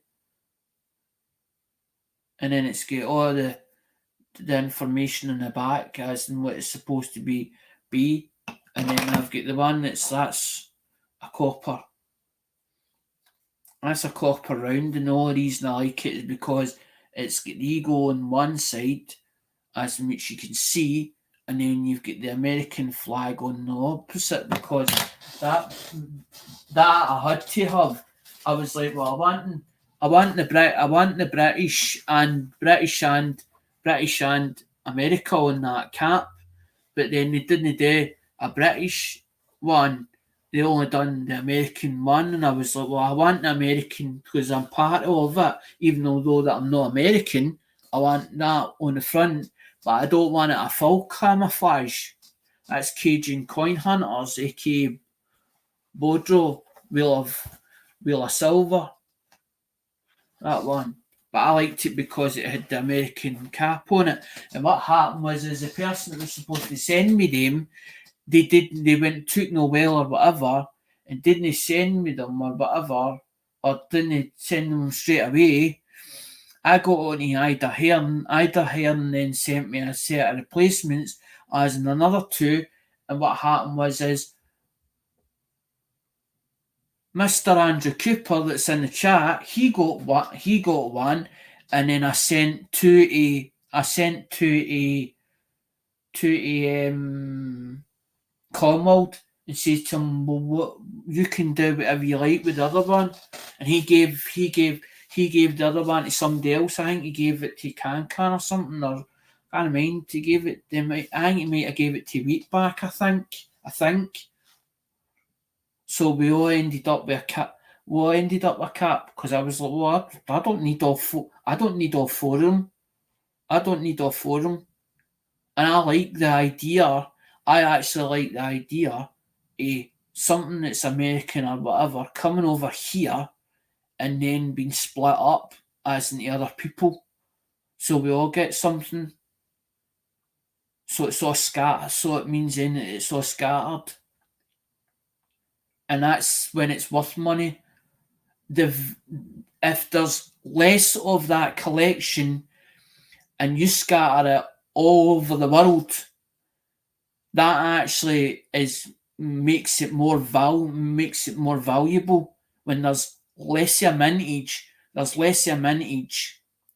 to actually obtain it of that item, plus also it's scattered all over the world. So you've got to look in all avenues of the world to find it in the first place, to actually own it. That's when it becomes as in more valuable. Not at all. She is an accountant too.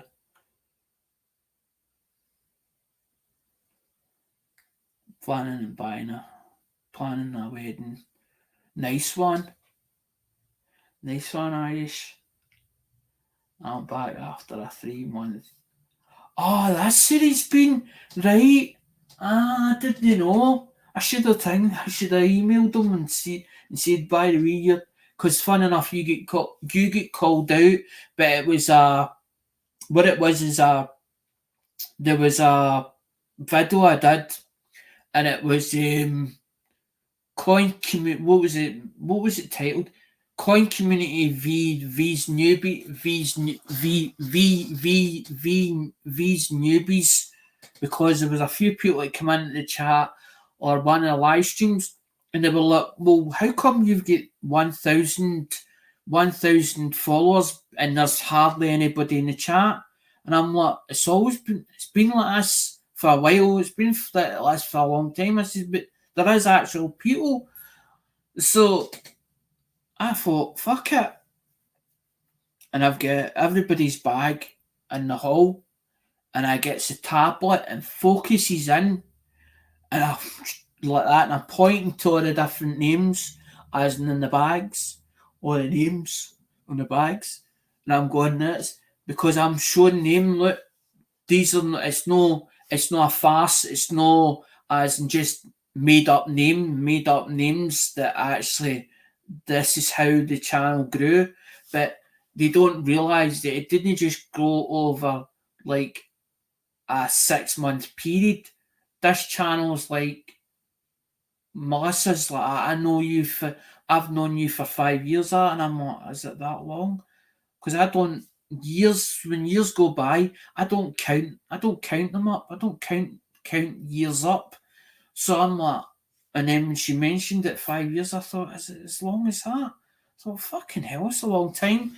But then it took me like I think like over three years before I ended up even at 1K. And the last person to help me get where I was is George. Found it buried because I was short of about 20 people or something like that, as in to get to 1K. It was George that helped. George that helped me in the last part of it, as in get where I was. But I don't forget where my roots started from. And I don't think I'll ever forget that either, even if I go a lot bigger than what I am now. But I'm not monetized, and I'm like, do I actually need to be monetized to even make it worthwhile? Aye, Irish. George is still about, but I don't think George does many live streams now. George, he's more into doing. He puts up like a timeline on Facebook, but he's back into doing like he's heavily involved in eBay, as in doing eBay, as in between the coins and buying up trading cards, and then you see like on his Facebook it'll say like chip poker or something. He's into that poker or something, as in for these free chips or free chips or something like it's called. I've seen a whole load of ones that he's put in his timeline because he's actually on Facebook. He's on Facebook because I know there's a lot of people that I know from YouTube that are actually on. Well, no, I wouldn't say on Facebook, but they actually are, as in their real name is on Facebook, and I found them through Facebook, or they've friends requested me. But then there's a lot of things that's happening on Facebook, as in recently, and there's a lot of cloning going on with accounts and stuff like that. So you got to watch, because I've had a few times where it's like as if like somebody making up a new account on there, but it's the same name, and I was like, what's going on? I'm like, is there something that because Facebook's changed over and it's become meta, because they're saying that they can use your photographs unless you put up this fucking post that says they don't have permission to use any of your photographs or whatever. Because that's what I'm sitting there wondering, and I'm like, Edward Thomas or whatever, and then I'm not getting any answer for the certain person, and I'm like, does that mean then that it's a clone of that person? I'm a bit wary of things. Irish is saying, yeah, that's a Facebook game. Ah, right, I see. I see. Because I know that Lemonhead, and there was a couple of them that used to go and play poker. It was like a poker, I think it was like a poker tournament or something. poker tournament where they would just go and hang out and play poker or whatever. But I don't think you could actually talk or chat in it. I think it was just like you could play against each other in it as an actual poker tournament. Because they used to fuck off. I used to wonder where the hell they'd went to sometimes. Because my nose gets the fucking better. My nose gets the better of me. I'm curious as a cat. I'm like, well, where was all these guys hanging out? I'm like, am I not invited? I'm like, am I not invited? Does that mean that they don't want me being involved, or they'd rather I wasn't there? Lady Spitfire, we usually do the game, but there's no point in there's very little that's playing, and you don't pay. It's no one that you pay for spots or anything like that. What we usually do is I'll usually give numbers in the chat, or no numbers in the chat. Usually I'll allocate you a number, and I usually put you on a piece of paper, and then it means then you've got a number between 1 and 12. But we usually do the first set. What we started then was we didn't have to do the spinning the wheel for the minimum prizes. We used to just we started then like I write the name on the bag, and then what we do like first, second, and third prize, spin it on the wheel for that to which number would come up, and then we do like the early. Sometimes we like do the early ones. I said I was going, but you know me, Blister. Once I get started talking or whatever, because I think we're still here. I'm not one of these ones. I'm not an ignorant person. If somebody's chatting to me, or as in they're responding to me, I won't ignore them, or I won't just take off. I won't just take off.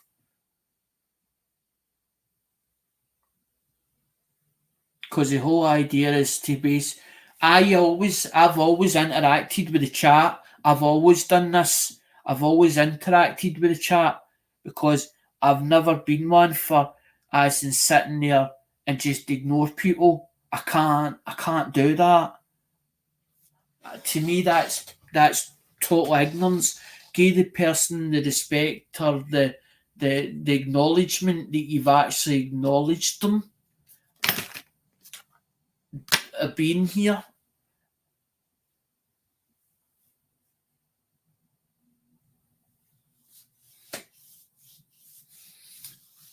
But you are always late, because you are up to God knows what time. Because it's like Hoover was actually going to bed, and it was like at three. This was like at three. It was like 3 p.m. in the afternoon. So that's like yours. That's like yours lot. As in, I don't know if you are like we're like 8 hours in front. 8 hours in front of yous. I was born at 11:58 p.m. I was late for my own birthday.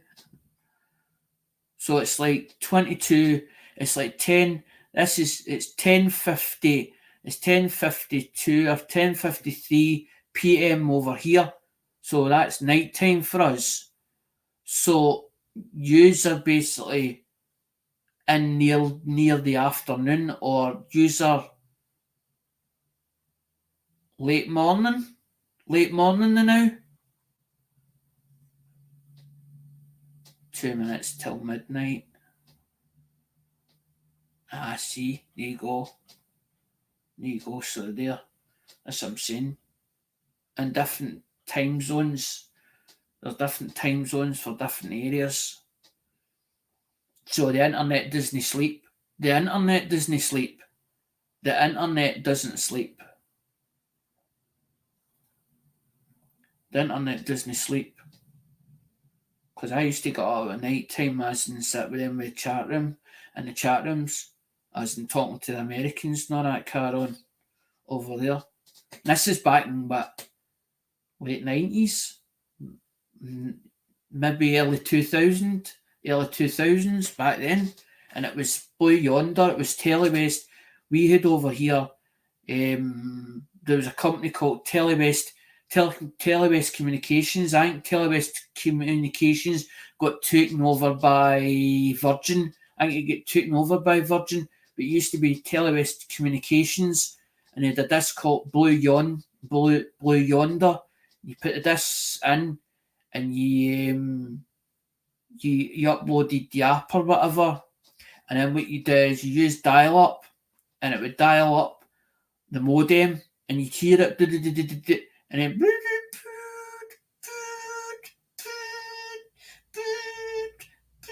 as it was ringing through, and then eventually when it got onto the line or the modem, as in it was automatic through the machine, as in whatever service, and when it connected you, it would connect you to this site that was, or this web page, and it was called Blue Yonder. And this is back when it was the chat rooms, as in back in the chat rooms. That's how I met my ex. Was off the thing. Was off the chat rooms. And everybody was like, "Well, why don't you go? You'll never meet somebody in the chat rooms. Their best bet is to go out. You're on Eastern time, Lady Spitfire. I'm Central time." Because that's what that's why the whole title was for the stream was for, as in it was for Lady Spitfire. It was for Greg Arbuckle, because Greg's not here anymore, because that's been a long time. That fucking thing's sharp. I cut myself with it earlier on. I felt a blade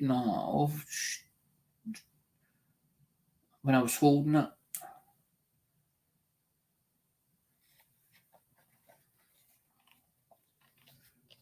Because how can you talk about somebody who's not here anymore, that's deceased, and he can't defend himself if you're going to say anything negative against the person? And I wasn't dishonouring them, because at the end of the day, it was his product. As in, it was an amazing thing. I wouldn't say an artist, because an artist usually paints. So I wouldn't say an artist is more not a carpenter. I'm trying to think of the right terminology for his skills. Weaponry. I don't know why it comes under that at all. Crafter. Aye, sculpturist. I know I'm trying to think, Blister there. I'm trying to think like that, mate. Because an artist when you see it about an artist paints. So I don't know if an artist would come under as in that sort of stuff, as in knifery or carpentry. But that's no carpenter. A carpenter or a carpentry is wood. No, that's metal. That's knife. That's a knife.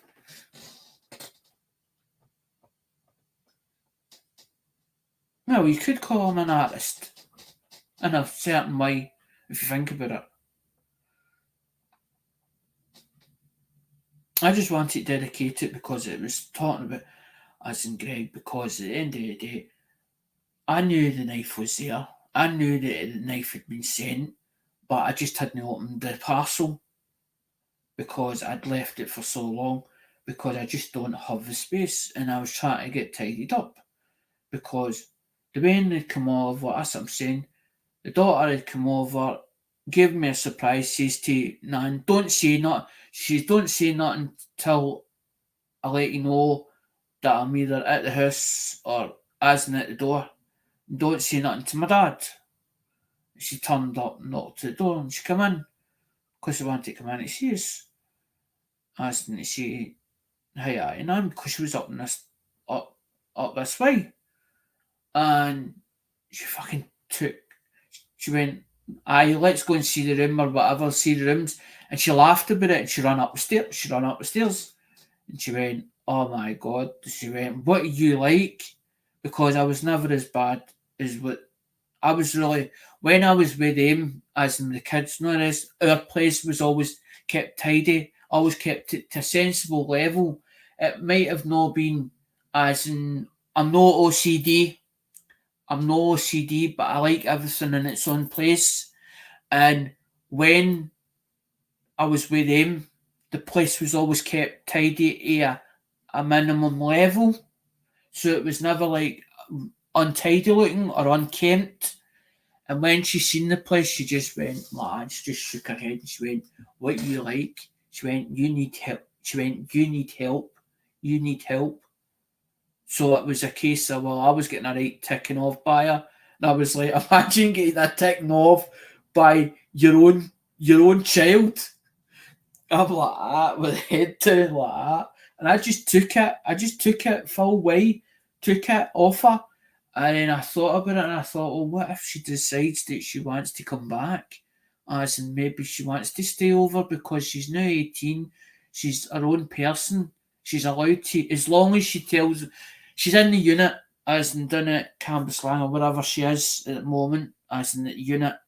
They moved her for, she was at Hillington and then I think they moved her to Cambuslang to the unit. Now, when she showed me the picture, she bought herself an iPhone, right? iPhone 11, right?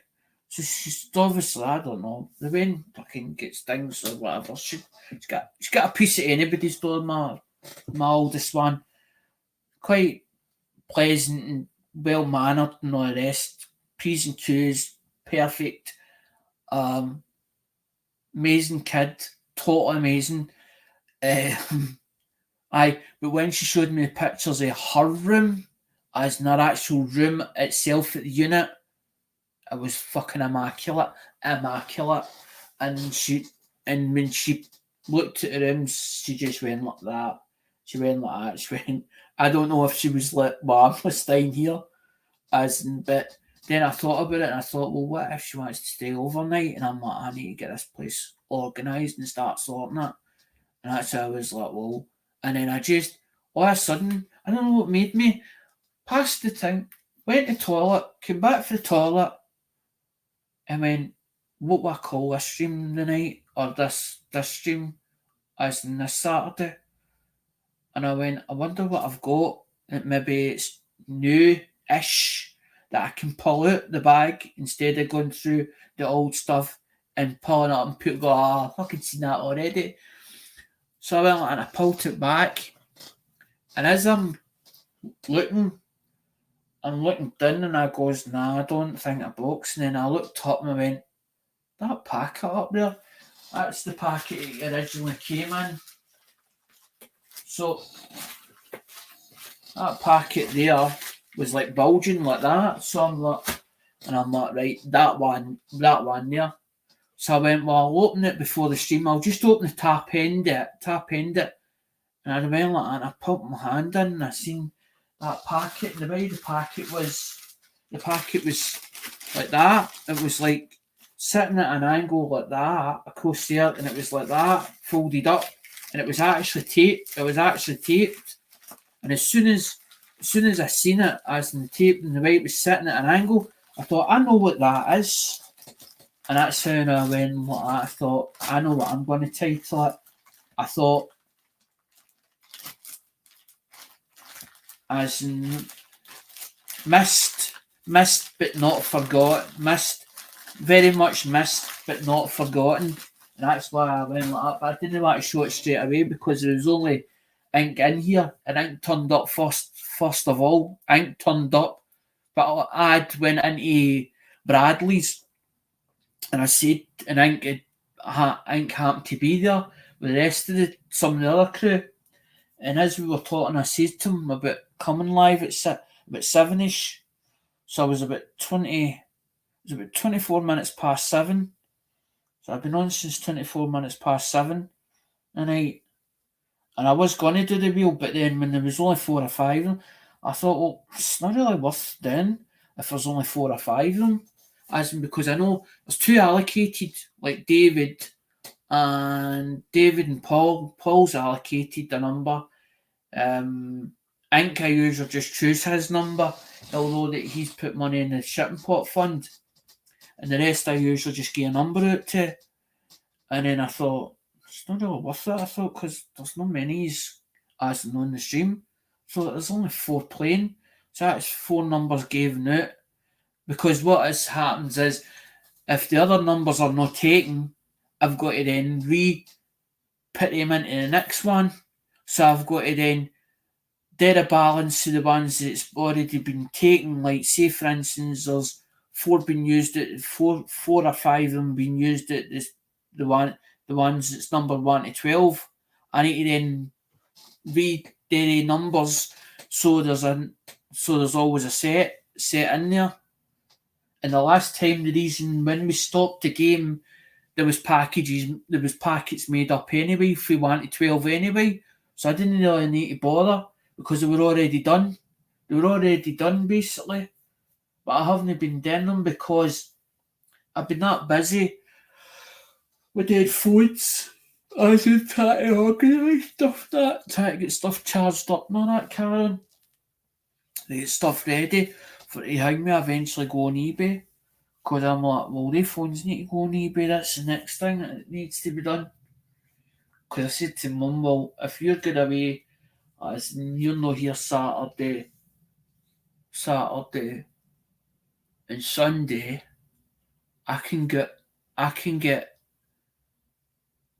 them stuff tested, organised, and then on Saturday or Sunday, what I'll do is I'll take 12 units out, and what I'll do is I'll go on eBay, see what the pre-owned prices is, write it down on a piece of paper, and then stuff's going on. It'll all be in pairs, but most of it's going like one charger.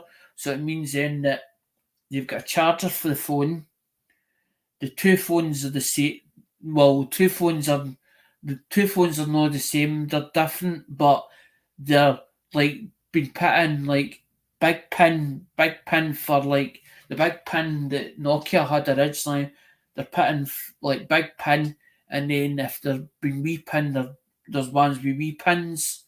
So there's wee pin. So it means then you get a charger plus 2 phones, but 2 phones are not the same. They're 2 different phones, but the same charger fits them.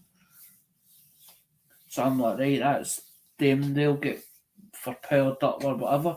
Because I think sometimes when you go on eBay and you actually read the description, does anybody actually believe in what that person wrote in that description, in the description itself, and actually takes note and says, right, that's definitely what I should be receiving?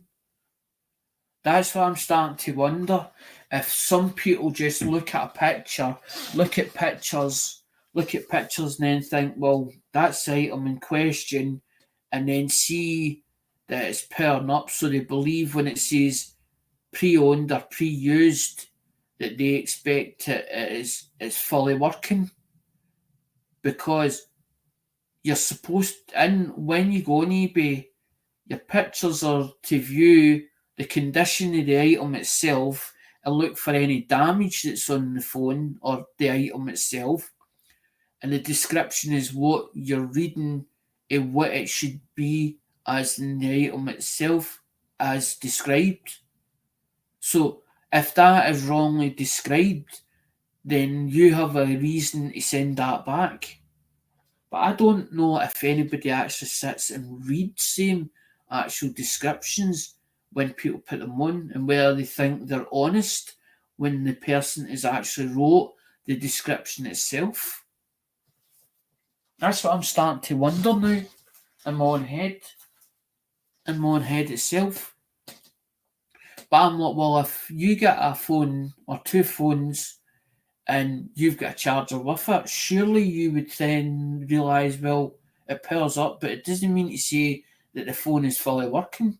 Because when I used to do them on eBay, I used to put in it, maybe fully working, may not. If fully working, you've got yourself a bargain. That's what I used to write in the description. And I had people that actually used to email me back, right? Like, was one time, I always remember it, and I had was it Sony Ericsson? Or was it something else? Or was it an HTC? I can't remember what make it was, the phone itself now that comes to mind. But I put a Sony Walkman in, right? And the phone that I'd sent him, it wasn't 100% what I usually send out. It wasn't 100% my eyes, but it was in really nice condition, right? But I was like, I'm not 100% about this phone. So what I done is I used to just picture the one phone, and then I used to put another, like a bonus item, and put it in it. And fun enough, what I did was I sent it to this guy. The guy wrote back on an email, on a message, have you, just letting you know, other phone in package. Was I supposed to have received this? Just in case of mistake. And I wrote back, no, you were supposed to, no, phone was sent, as part of, the deal, as part of the deal. The fucking cunt was over the moon because he does Sony Walkman, because the Sony range, right? What Sony done is they done up the T610, they done the T610, and then when he changed over, they done one where they put a Walkman into the actual phone. They actually put a feature or the software as part phone and part Walkman, because Sony had done a Walkman, and there was a waterproof version of it with tape. It actually a tape cassette. It was a tape cassette. It wasn't. This was long before DVDs come into operation. Back then, it was a tape cassette, but it was a waterproof. They done it for it was water resist. Something about water resistant to. I think it was like 60 meters or something like 60 meters or something like that. But they made it, and it was the colour of it was yellow, and I'm talking about deep sea diver type yellow colour. That was the colour of it, and that's what they called it, Sony Walkman. But what they done was as they were doing the phone range, they were developing it as an into the phone itself, incorporating it, and that's why they called it the Sony Walkman phone. They put a W on it. That's what the W stands for, is Walkman, the Sony Walkman range. Because they changed it for T, they done a T, and then I think they went on to a W. I can't remember if they done an S series, and then went on to onto the W series. That's what I'm saying. I know my phone stuff. But Sony's I don't usually keep, because I tried repairing one, and I went to put it back together again, and the thing wouldn't work.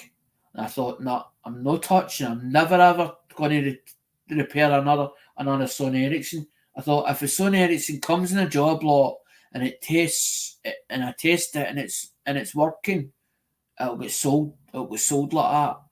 It'll get sold like that, because usually I don't put anything on if it's not right. I don't just fling any old shite on eBay. It's all proper good quality gear I put on. If I'm not 100% happy with it, I will not put it on eBay. It'll either get used as donor parts, or it'll stay in a box until it gets a full load, and then I'll just bulk load it as a job lot or whatever, or I'll put it on and it'll say faulty on it, or incomplete, or it'll say incomplete. But usually I'll try and be honest as possible with it, because I don't believe in telling lies, or or leading somebody up a garden path. Just don't believe in it. Leading somebody up a garden path, say, oh, it's, you get these ones that, oh, it's fine. There's nothing wrong. There's nothing wrong with it. Oh, it's 100%. Oh, it's mint out its box. There's no, it's perfect. And then you buy it, and then you get it, and you're like, fucking, this thing's not working. It's not doing what it should be doing. It's fucking, it's deciding where it wants to power up, and you're like, why did I believe all the shite I was told? That's what I'm like. Because I usually buy, I buy as I either buy untested, or I buy it as job lot mixed, or I buy it as spares or repair. But I've been quite, I've been quite lucky when I bought spares or repair or untested. I've been lucky. Touch wood. I've never lost really much money on, as in buying a job lot, as in I've always managed to get most of my money back at it again. But it's been a long time since I sold stuff on eBay, as in, because I had to take, it's like I said, I had to take time away, as in, for a long time, because my head was fucked up because of coming out of marriage relationship, and then, as mum said, everything happened at once, like, as in, there was like a marriage breakup, and then end up I had to come back here, as in, because I had no place to stay, and end up in fucking I ended up having the big court case where I was fighting down me for to get physical contact with the kids, and then end up fucking my dad passed away. And his mum says it was just one thing. It was just one thing after another that just happened. As in, like mum says about the leg as well. As in, like, going to, because what happened was, went to podiatry, as in to get my toenails done or whatever, and because I felt as if I had this toenail and it was sticking into me, and I couldn't remove it, so I went down to podiatry to get it sorted, and I didn't know that there was a pulse in the big toe, and I felt a big toe, and I went, that's cold, because it shouldn't feel cold, it shouldn't be that cold, and they fucking put gel on it and all the rest, and I try to hang me, get a pulse at the big toe. And they're like, that's not right. It shouldn't be like that. So they said that they would refer us to fucking got Herr Myers. There's a fucking, must be podiatry or something up there, as in, but their further investigation work up there. And they said, we'll refer you, and they gave me an appointment or something, but I think it was like October, and then I was starting to cut my toenail, but I was cutting it further down because it was as if, like, I can't remember if it was black at the time or whatever, or it felt as if it was just constantly throbbing, and I was trying to relieve the pressure on it, and I started cutting my toenail up further. Mum was like, you'll bleed to death. She's like, you need to get you need to get yourself seen, you need to get yourself checked out, as in, before you end up doing yourself a right injury. And I didn't get to October, I got to September, and what happened is they said to me, what's the matter? And I says, my toe again. I said, but this time it's purple. They went, well, there's no fucking flow of blood, obviously, as in if it's went purple. But they never even looked at it. They just believed what I'd said to them.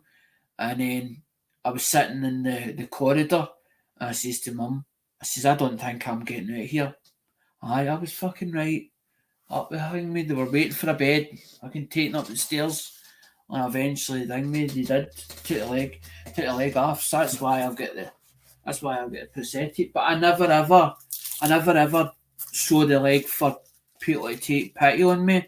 That's not what I'm about. I just show the leg because there's a lot of people that have known me for a long time, and they've never ever seen me showing the leg, or they never ever realised that I've got half the leg, I've half leg amputated. It was like Bill, and I was talking to Bill, I think, was it last week? And then he's like, I never knew that, Alec. And I was like, I thought you did. I thought you'd seen the videos where we'd done like on the panel where as in like Hoovy, then like her, she's got one, as in she got one donated, or a pal of hers, and they gave, I think she got the leg off from or something like that, and she got it behind her. And she was on about this video that she said about the Captain Jerk one where I'm in Britain. I was at this place called, it was called Bridge North or something it was called, and I'm filming these cabinets, and there was people going by me, and it was like, I think it was nearly New Year, or just before New Year's evening or something like that, and there was people going past me into this fucking open market place. You go in through these gates, and there's like a walkway, a lane, and up the lane there was like guns at one side, and there was like skulls. So I'm trying to get people in the video, as in so that they wouldn't say to me that, you know how when you maybe get somebody in a video and they turn around and say to you, I don't want to be seen on camera or whatever, so you have to edit that bit out because you don't want their face seen on camera, as in because you don't want it filmed. So I'm trying to do it on the quiet, and I'm filming the cabinets, and Harvey says, I don't know why Alec, and she laughed about it. Harvey says, I don't know why Alec just didn't take off his leg and fucking throw it at them, right? And the way she put it, I was pissing myself laughing about it, right? When she mentioned it, right? But we used to do that, as in every now and again when I come on panel, I do that, take a leg off, and everybody goes, look at he's just took his leg off. He's taking his leg off and waving at us. His leg off. I'm just sitting there like me, fucking as if it was nothing. But I think it's because I've learned to accept it, because at first, when I just got the leg, I couldn't accept it. So they've seen me as partially disabled with the government, or with the paperwork that I've gave them and all the information where. So they've seen me as partially disabled, but in my own head, I've seen me still as an able body at the time. It wasn't until I accepted it that I was partially disabled, or as in disabled by having part of the leg missing. So it took me a while to accept it, as in for me to accept being that way. And I think that's what took more time for me to accept it in my own head. But as I said, I don't want pity, and I don't want people feeling sorry for me. If you're going to take pity and feel sorry for me, please just don't be on the chat. Don't be on the channel. Don't support the channel, because it's not about that. It's about what I can bring to the table, as in information wise, or as in being part of and feeling part of the community. Because the reason why I built this channel was because I felt isolated in my own area, because I don't very rarely go out, and it's not because I don't want to go out. It's just that I find that me making friends, it takes a lot for me to feel that I'm welcome in places, or I'm welcome in groups. As in, I'm one of these people that I'm like my mum, I'll sit to the back of a room until somebody comes up and speaks to me at first, and then it takes me a while to feel comfortable round people. And that's what it took for a lot of the time. As in, when I started the YouTube channel, I was trying to find my feet on YouTube and how it worked and why it worked the way it did. And eventually I found a community that I was happy with, and I'm still happy now, as in with being in that society or being in that community with everybody, because I feel part of it, because I just like buying coins. I love buying coins, and I like as in being in the auctions with the other people that's in the auctions, like Daryl USA, and then you've got Lady Spitfire, then you've got like Irish sometimes appears in the auctions, then you get Inkman, and then you Jeep and John and all the rest of the crew, because some of them originated. No, I don't think it SGs. I don't think I met. I don't know. I don't think I met many SGs mixed adventures. I think most of them I met at Lemonhead Pennies, as in more at Lemonheads, and when Lemonhead was building up to his thousand supporters. But I think Lemonhead done it in less time than what I did, as in building this channel or the auction. But I used to love a Tuesday night auction.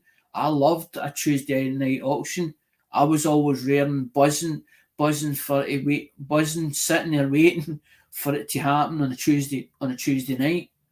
And then when it stopped on a Tuesday night, or it stopped as in didn't do it anymore, it sort of felt boring, and I was like, felt lost.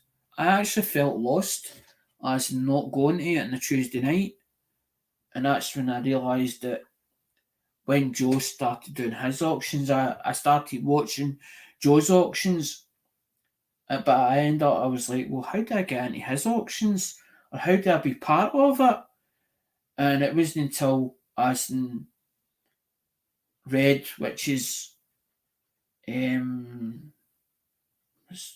big country, big big country scrapper, Redneck, RN Metals. It was RN Metals that pointed it out. He goes, well, why isn't Alec in the auction? And that's when they changed the rules, as in thing with their auction, as in with the $5 the $5 buy-in, as in if you were in a because it used to be that you could only bid in their auction if you had a USA address. And fun enough, the mod for Lemonhead Penny's channel was Lincoln Central coins. And he says, I don't know how many times he says, how many times have I got to tell you you can't come in, here because you don't have a USA, because that was all it was. He says, you've not got a USA address, so you can't bid in auction. So I've told you how many times. He says, you Scotties used to take a piss.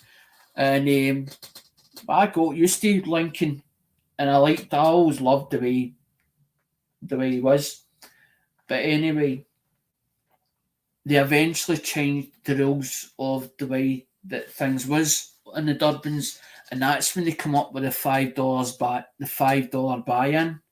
the $5 buy-in thing.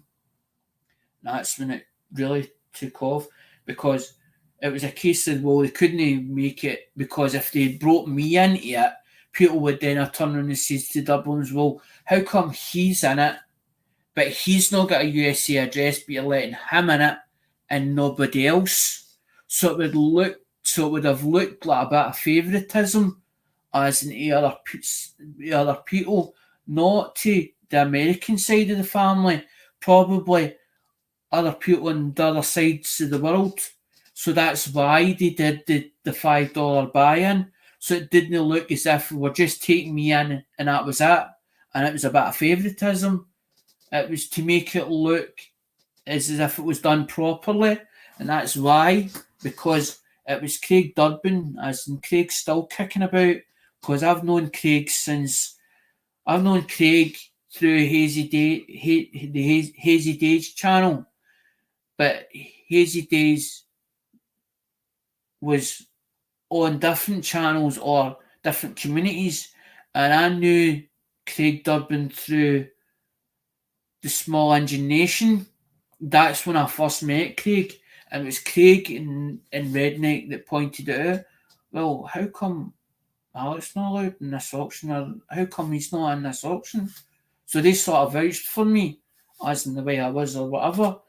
And that's when it really took off. That's when it really took off, as in me buying from the Durbins, because I've went ham and tongs with the Durbins. I've been a long time as me the Durbins, but I like, it's not just a case of I buy for one person. I don't usually like buying just for one person. I like buying for all different bits of the community, but because I don't have a USA address, it means it's harder for me to buy off of people that don't ship worldwide.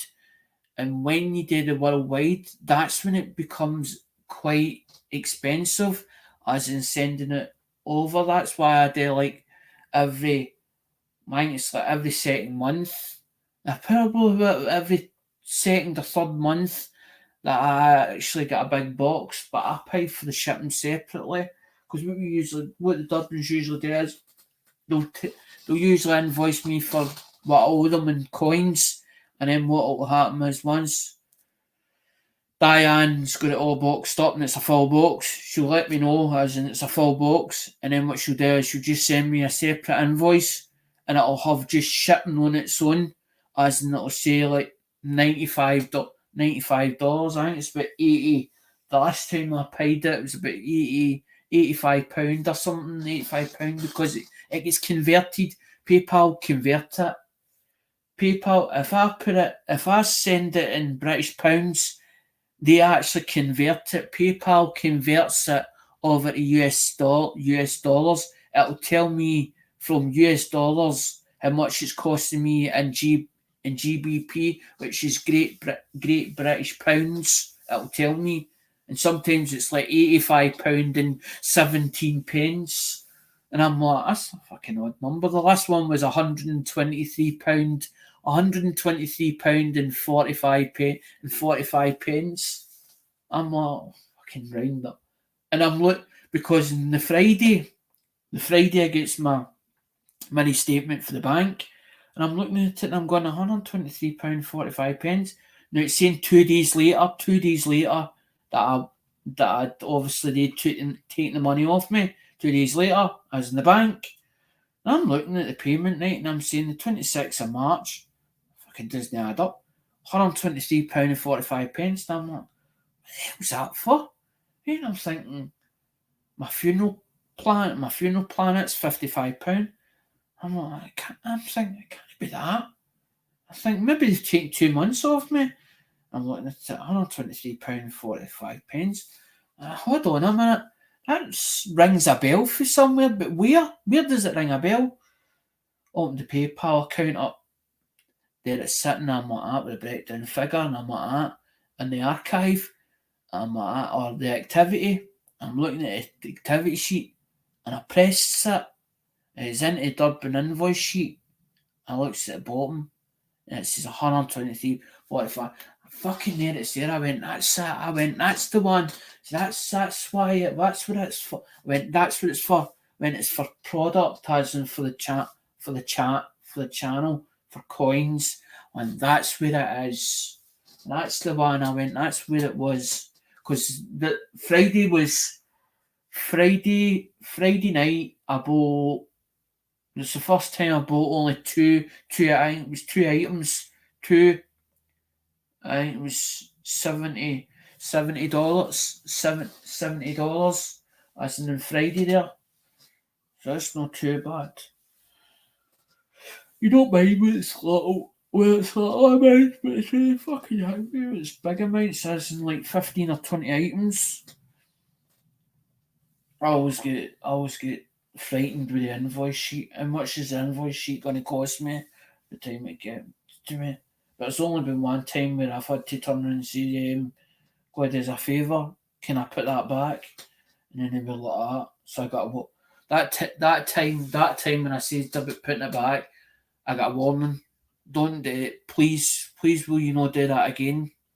Okay, no problem. I won't. That's fine. Okay. I'm trying to be fucking clever. Trying to be clever. trying to be clever. Saw Can buying something and I was like, I like that. Fucking hang me. And then I was like, fucking not got enough to pay for all that. That'd be clever. Because you see an auction, I get this with the auction. It's like being on eBay and I'm like that and I'm thinking, I bid for that and then I bid for it again and then I go, I don't want to own it. I don't really want to own it. I hope he comes in. I hope he comes into it again. I hope he comes into it for one last time. And I'm bowing it. And that's how I was like that night. And I'm like, I hope he comes into that again. And then when he didn't, and then I wondered, and I fucking hell, I fucked up here. I'm like, no. Because an auction is the highest bidder. The highest bidder wins it. That is a proper auction. That's the way a proper auction is. As when you go into an auction house, as in stand with a bidding number, you're hoping you win it for the least amount, and hopefully it's not costing you a fortune by the time you walk out it. Because I watched my father, right, one day in particular, right, I watched him chasing a motor up, and he said about auction fever, what he called it auction fever, where you get carried away in emotion. But I think he knew what he was going to do with that motor if he actually owned it. If he ended up getting it. Unless it was that time where the thing me. I wonder if that was the time where he entered that Fiesta in. The copper one. That copper one he bought. He bought a copper man. He bought a Fiesta. He bought a Fiesta, and it was the S. It was the Fiesta S. I always remember it to this day. Fiesta S, and a big S on the side of it, as in the checker styling, like a coach line, but the coach line was like that, as in coach styling kit. And it was checkers at the bottom of it. I always remember that motor. I had a funny feeling he was chasing that motor. That's how it done £800. But I thought he was bidding for that car at that time in that auction. Now I'm starting to think about that actually. I'm thinking that was his own motor. And I've perceived that he was going to buy that motor that day. Funny enough.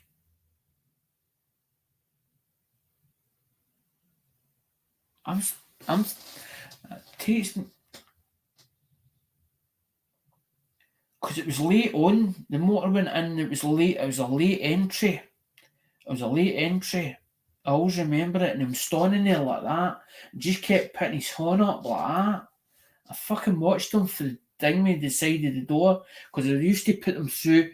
It was like a tunnel thing or a unit, and there was a big roller shutter at two sides, and it was like an little hut. As in the other side, it was like there was like the one for the sort of the classic stuff over that side, and the modern stuff went through this side, as in at this side of the thing with the car auction at Intercity. And I always remember him standing beside the door, standing beside the door like that, as in the side there like that, and he just kept going like that. And it was old man that thing me that used to run that side here. And I'm starting to wonder whether that was his motor at the time, because I'm sure it was a bronze copper Ford Fiesta, because I thought he was getting carried away in the moment, because as you said, you can get carried away and overpay for something. Because he taught me a lot. He taught me a lot about auctions itself. because he used to take me to auctions. I used to hate going with him, as in going to auctions. But then, as he started to get used to, as in going to an auction or an actual proper auction house, he started to understand it more.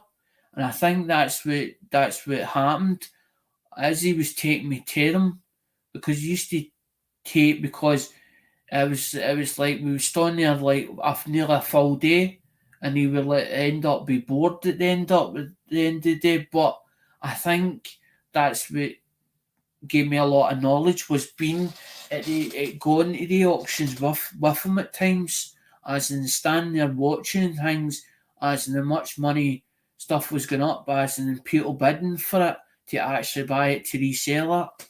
I think that's what put me into auctions, but I didn't realise that the buzz was still there. That's what I'm saying. I didn't really bother about auctions on YouTube or know about auctions on YouTube. It wasn't until the first one, as in that I started buying off a SJ, because what happened was is I was watching Cab 7, which Cab 7's got his own YouTube channel, and I was watching Cab 7 this weekend or whatever, and he was shouting out SJS Mixed Adventures, and the curiosity get the better of me, and that's what took me over to SJ's channel and started buying off her. But when I was buying more and more and more off her, she started getting frightened about us and to ship it over to UK, and she started getting cold feet, and then she emailed me and said I can't ship, or I can't sell you any more stuff. And that's when I went on to Ingwe. That's when I ended up with Lemonheads. Right, guys, I'm going to see you later. Thanks for taking the time. Thanks. Bye.